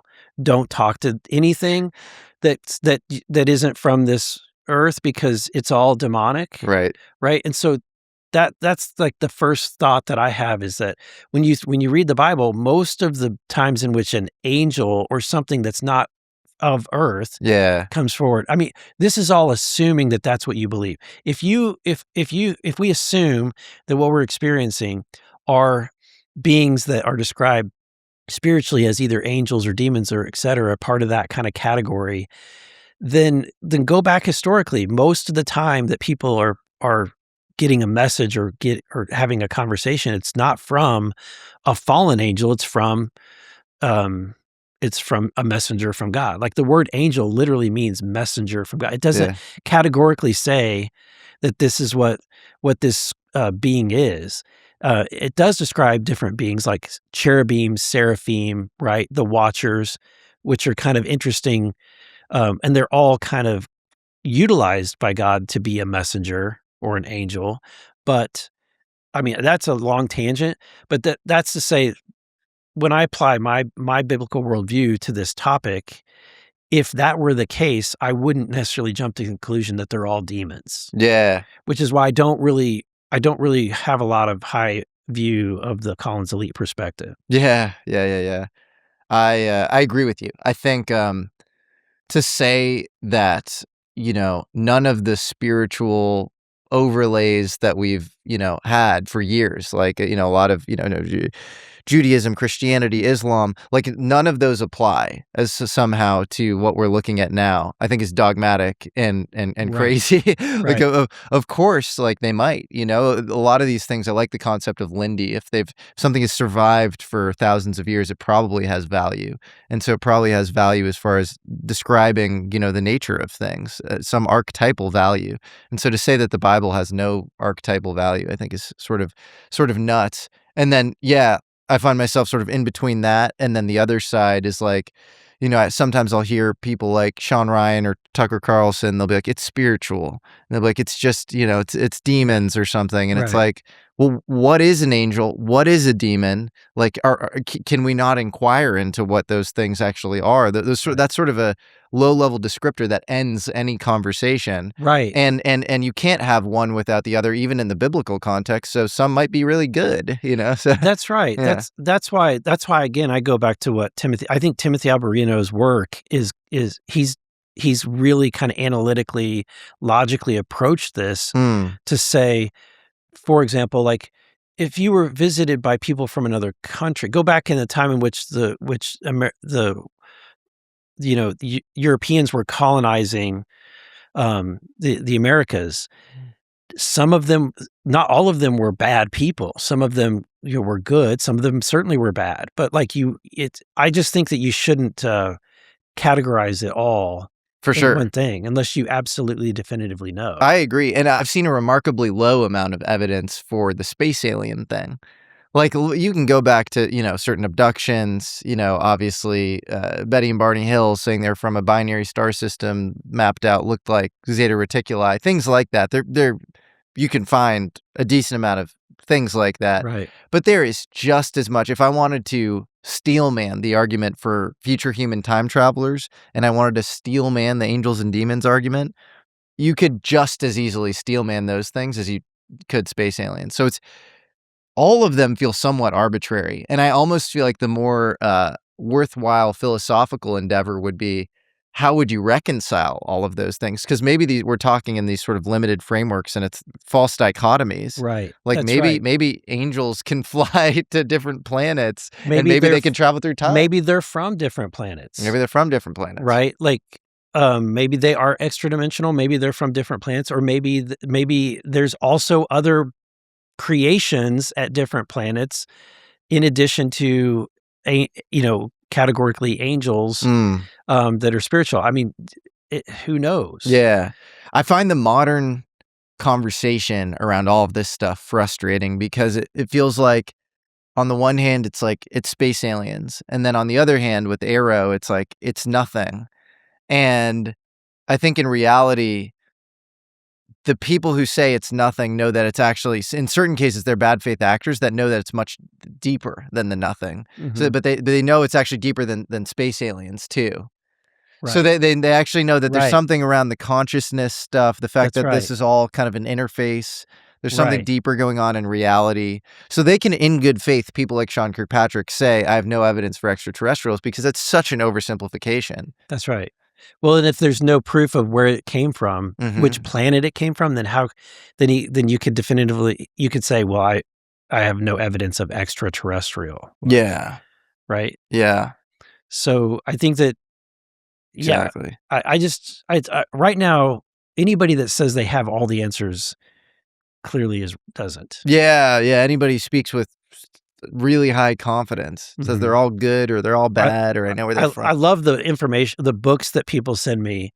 I've gotten some wild. So somebody sent me both volumes of the Encyclopedia Galactica, which is, have you seen this? No. It's very creative, but this person has written hundreds and hundreds of pages with graphics and of different categories of species of aliens and which planets they're from, and it goes in great detail. I'll try to get you. I'd love to check. That sounds awesome. I mean, the level of creativity of that material is off the charts. It's off the charts. It's incredible. But yes, I agree. When somebody starts to speak super definitively and confidently about alien race taxonomies, I'm like, I don't know.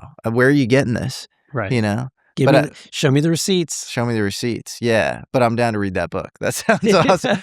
If you were to pick anyone in government to subpoena or get endless time with in a SCIF, secure compartmentalized information facility on this specific issue, UFOs, who would it be? I would say probably Glenn Gaffney, who is, former CIA. A lot of people I talk to say that this is somebody that we need to talk to. And then Steve Cantrell, who's former Air Force, I think senior intelligence from the Air Force.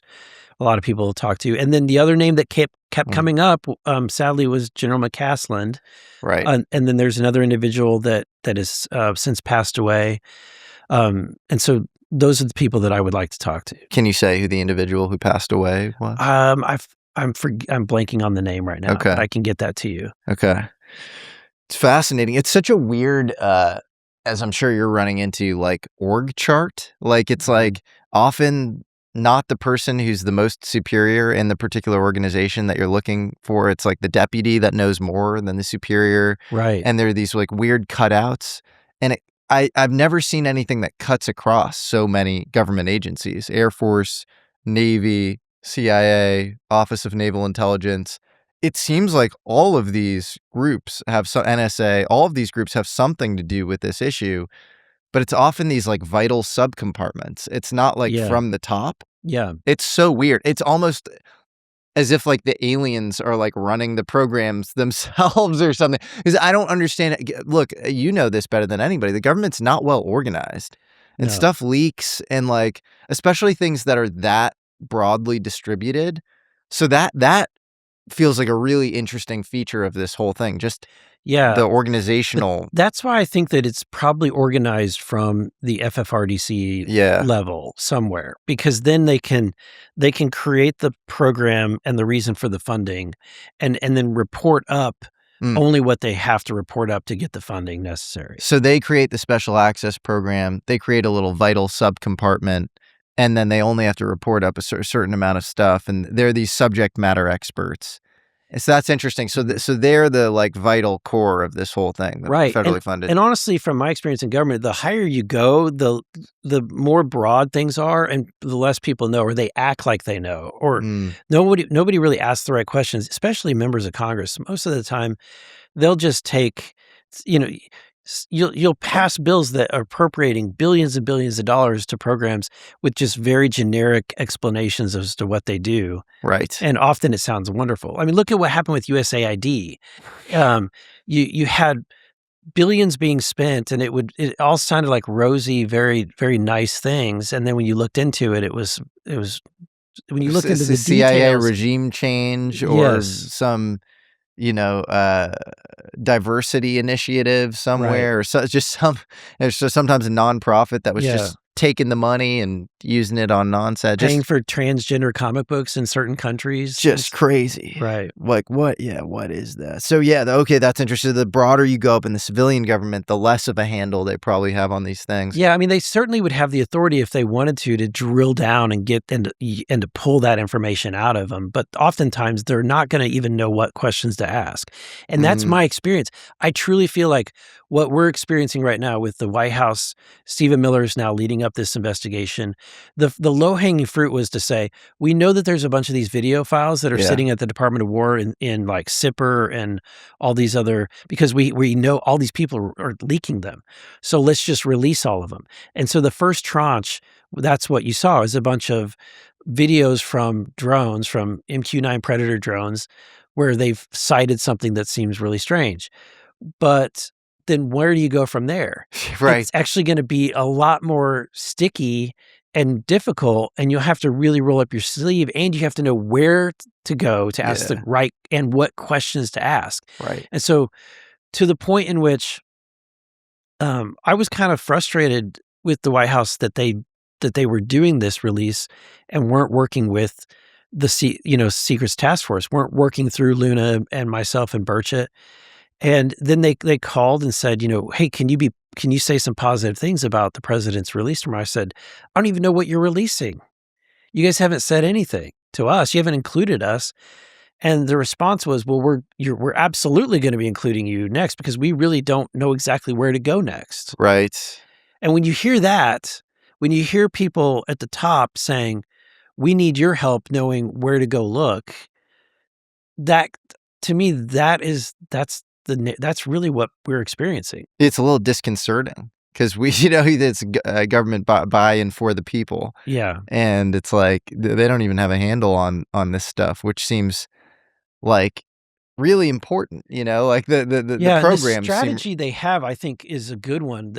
If they actually able to pull it off, and what will be the game changer is if they say, if the president comes out and says, everyone's NDAs related to this topic are null and void. So that frees up a Lou Elizondo and Chris Mellon and all of these people to be able to say, David Grush and Jake Barber to say whatever they fully want to say. And then it also frees up anybody else who may have been waiting to be able to come forward. The other things they need to do is they really need to make it right to the people that have already come forward and suffered the consequences, like Grush, right?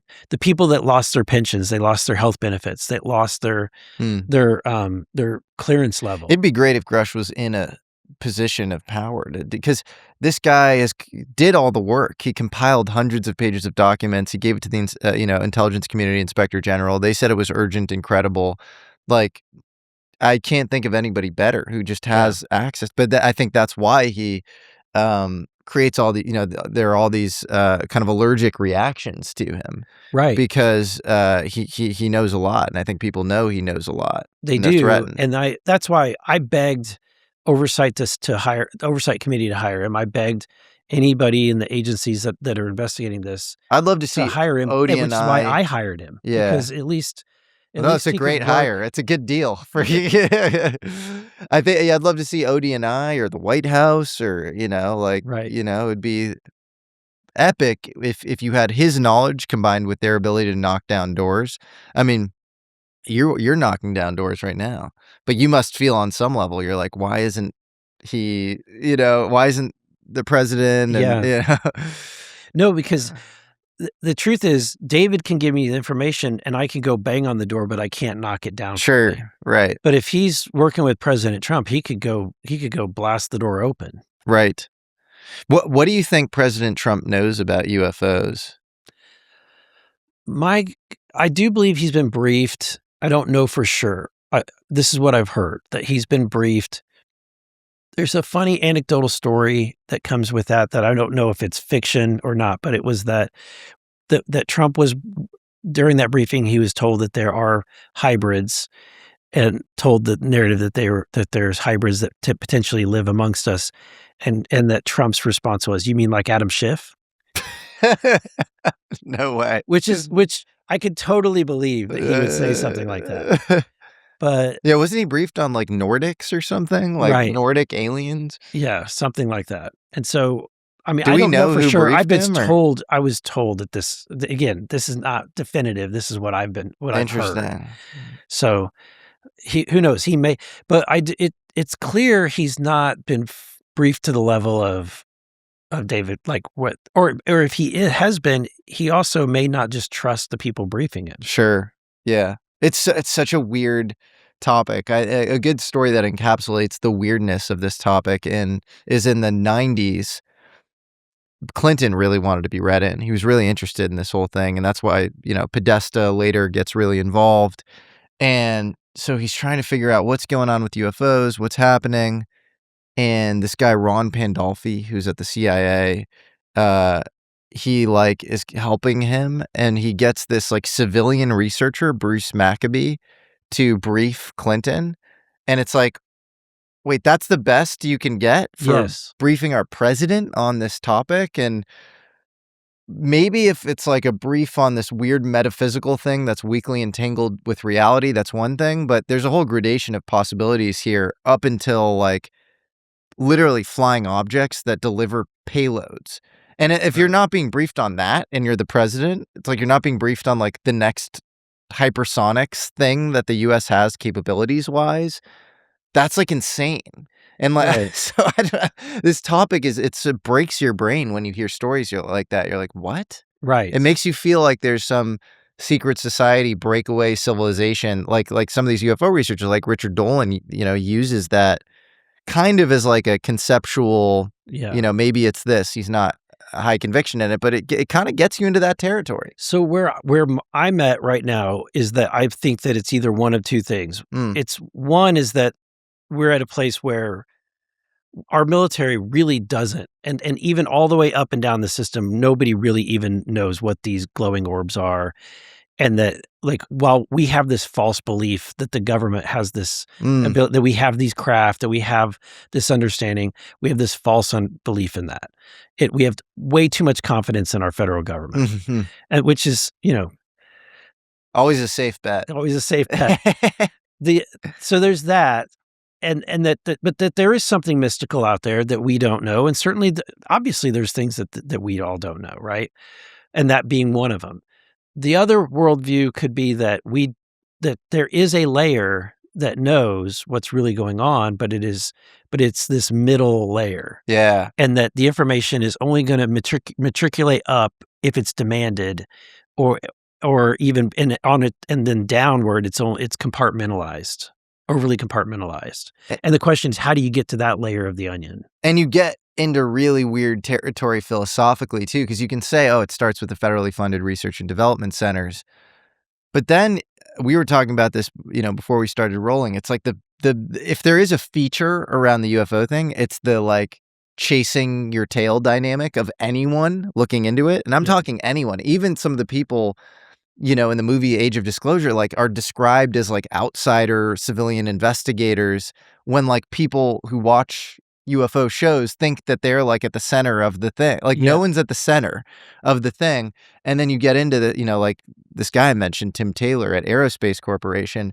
He's saying he's taking orders from an angel and he's operating on a higher mandate. And his whole hierarchy of the stratification of the government involves senior intelligence officials, and then I think it goes, human alien hybrids, angels. He has a whole thing that goes above the government. I've got to read Tim Taylor's stuff. Check this out. And he's a dude that's high functioning. He's been working on NASA missions since the Challenger, where he actually talks about Judith Resnick, who died in the Challenger mission. It really affected him. But he's a known entity at NASA. He's worked there for a long time. Mm-hmm. And then he's also at Aerospace Corporation, a very real guy.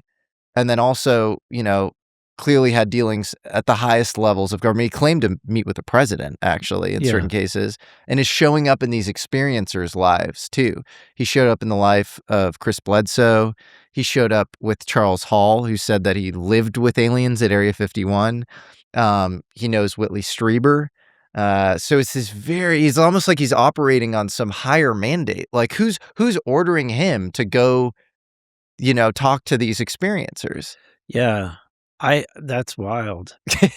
I do know, like, one of the individuals that was brought to me was highly credible that does receive what he describes as downloads.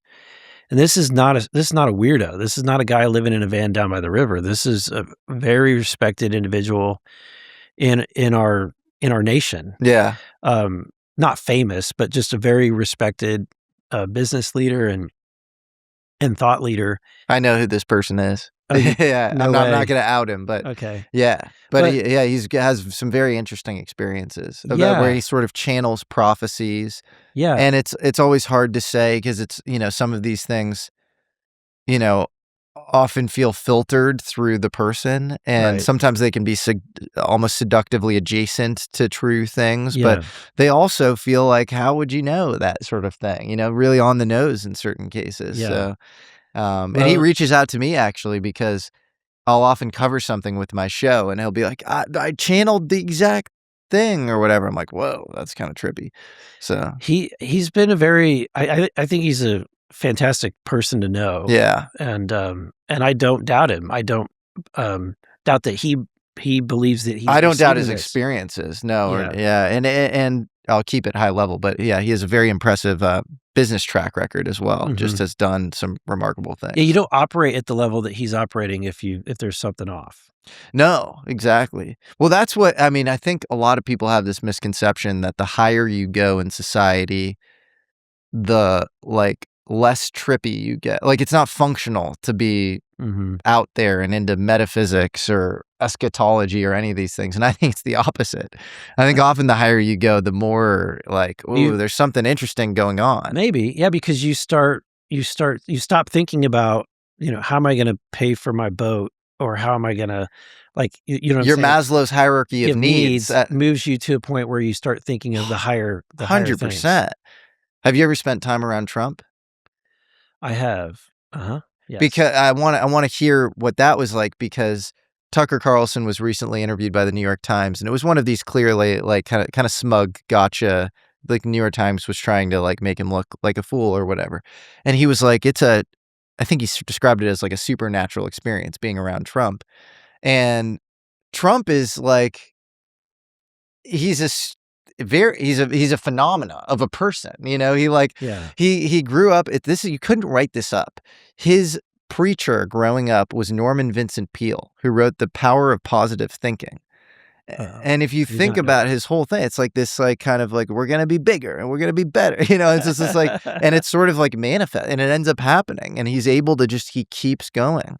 And so was that your experience? What did you? I found him to be a very hospitable, very sweet and warm individual. And then at times the funniest person you'll ever meet. He will, especially, he's pretty much the same person on camera or on a stage. Yeah. Pretty much. I think he takes off the filter a little bit. Yeah. Or he'll tell stories. Like he told, the time I spent the most time with him was during one of the days that he was on trial. And it was the day that, that his attorney, Cohen, was testifying against him. And it was so remarkable. That day was so remarkable because you had him on the stand admit that he's stealing money from Donald Trump, and yet he's a credible witness to this. I think at the time it was the housing, that he had overvalued his properties or whatever. So he's got to spend a lot of time with Trump. What was also fascinating is this guy, one of the wealthiest people in the world, and when he orders food, it's just pepperoni pizza, just boxes of pepperoni pizzas. And he didn't, because normally if you were going to order food for a group of people, you would probably do, we'll do a few of this, few of that, few of this, right? Complicated a little bit. Trump is not, he kept it simple. Everyone's eating pepperoni pizza. Oh, it's hilarious. And I believe he loves Big Macs. And I think he's a little paranoid, and Big Macs are pre-prepared so that they can't be meddled with.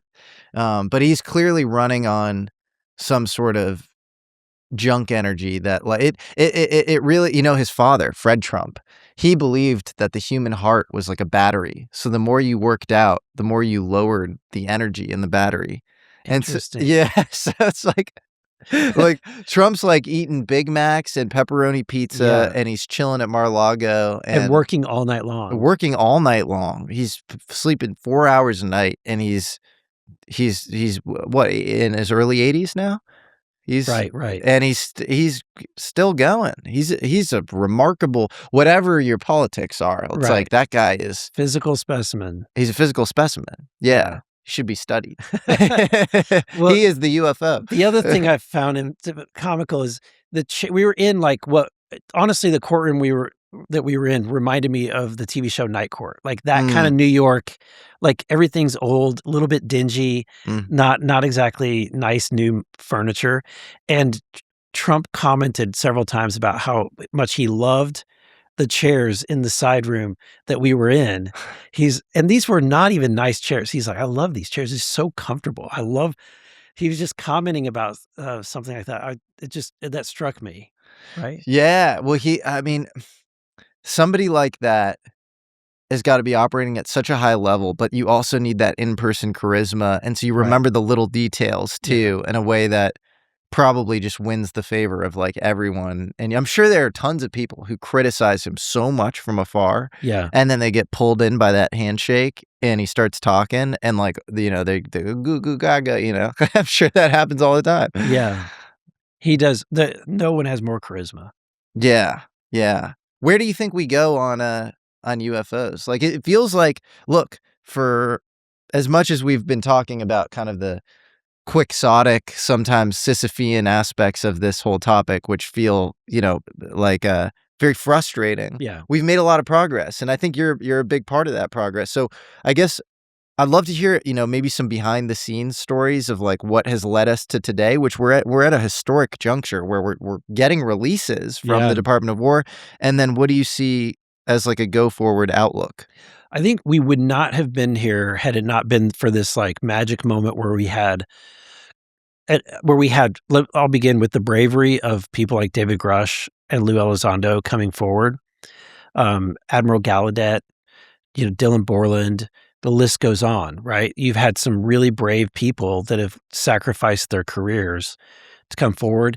And then you've had members of Congress who, selfishly, I'll say that it was not exactly an advice that was given to me by my campaign advisor. He said, do not talk about this topic. It's going to kill your political career because this is not something that's going to advance you. People are going to smirk about it and you won't be taken seriously politically. I think it ended up working in reverse. I think people love you because you jumped into this. I hope so. Yeah. But yeah, there's people like myself, Tim Burch. I'm going to say the godfather of the Congress that kind of was willing to talk about it, and then obviously leadership of Anna Paulina Luna, and then us just as a team pushing and pushing. Any moment that we would get, we would be telling the White House staff, we would be nagging them about this, and then us trying to pass the UAP Disclosure Act language on the National Defense Authorization Act, coming up and failing, but at least getting that spotlight put on it, that moved the ball. But then when we finally got Trump in, and then he was, following through on the disclosure of the JFK files, following through on the disclosure of MK Ultra and the Martin Luther King Jr. files, all of these things, and even though it was sticky and messy, the Epstein files, at the end of the day, Trump is the disclosure president. And when he finally, issued this directive to release the UFO files, we are at a historic moment because you've had presidents that never wanted to talk about this, that have always kept this secret. And this president, and the fact that you have a combination of Congress that's willing to actually roll up their sleeves and do the work, this is a magic moment. And so where we go from here, I think, has to do with, this task force that Stephen Miller has put together, and the fact that Trump assigned Miller. That's his guy. Exactly. Yeah. He's the guy who Trump said first, when he first came in, assigned him to fix the border wall situation. And then, so, it's like, those are his top priority. That's his top priority. Now he's assigned to this. That's a big deal. So you got Stephen Miller leading the charge. He's a bulldog. And then you've got a team of people, the fact they're making the CIA work come to the table. They're making the Department of Energy talk about this. They're putting together this team. I've got, I'm skeptical, but I've got a little bit of hope. And then what I'm trying to do is trying to hit the private sector, get them on alert. And then, and a lot of these letters that I'm sending to, whether it's MITRE or RAND or MIT Lincoln Labs, we're working. I'm, basically telegraphing to the White House, hey, look at what I'm doing. You guys need to follow up. And follow this investigation. And you're working kind of hand in hand with Grush on a lot of this stuff. Yes. And some others that are kind of advisors, that are outside advisors. Any others that you can mention that don't want to be none of them want to be public. Okay. What do you know? Because I think it's easy for people in the audience to be skeptical around reprisals that people faced. I will say I have a nickname for that group, the Lone Gunmen. Yeah, exactly. That are my little team of advisors. That have been very helpful for me. Yeah. Well, do you have any insight into the kind of pushback that people like David Grush have faced? Yeah, I think that I got to see a meeting happen between Grush and someone from ODNI that was a pretty blunt meeting where he was, and you could tell they were basically apologizing for the way in which he's been treated over these years. And so I think the message that I'm trying to deliver to them is it's going to take more than an apology. You guys really need to, you need to correct some of the things that have happened.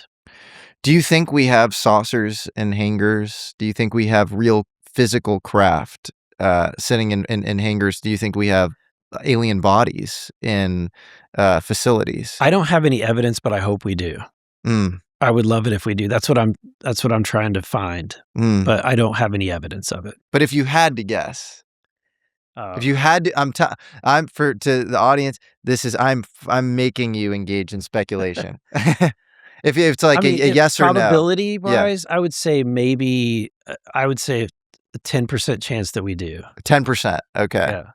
But worthy of investigation because of the implications of what we do and because of all the circumstances. It's a game changer. It's breakaway technology. And honestly, if we did have it again, I go back to the time that I spent on the tarmac. I think we should all be frustrated that we are not able to share in this if there is a breakaway technology that's being hidden.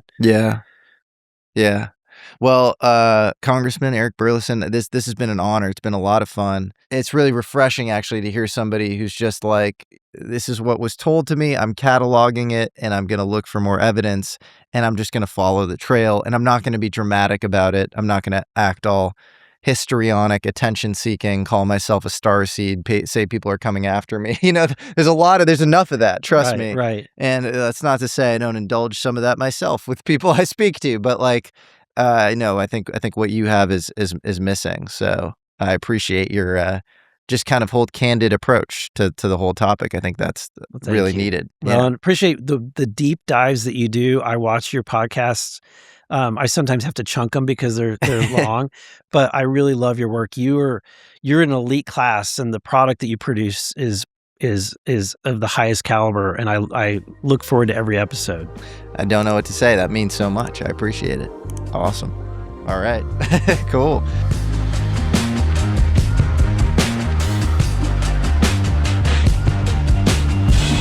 If you want to access our episodes 24 hours early and want to watch them completely ad-free, please consider supporting the show by joining our YouTube membership. Just click the link in the description to join today. Your support helps us so much, and it allows us to keep making the show and go deeper into the kinds of stories we care most about. And a little early access and not getting bogged down by ads, kind of a cool perk. So join today.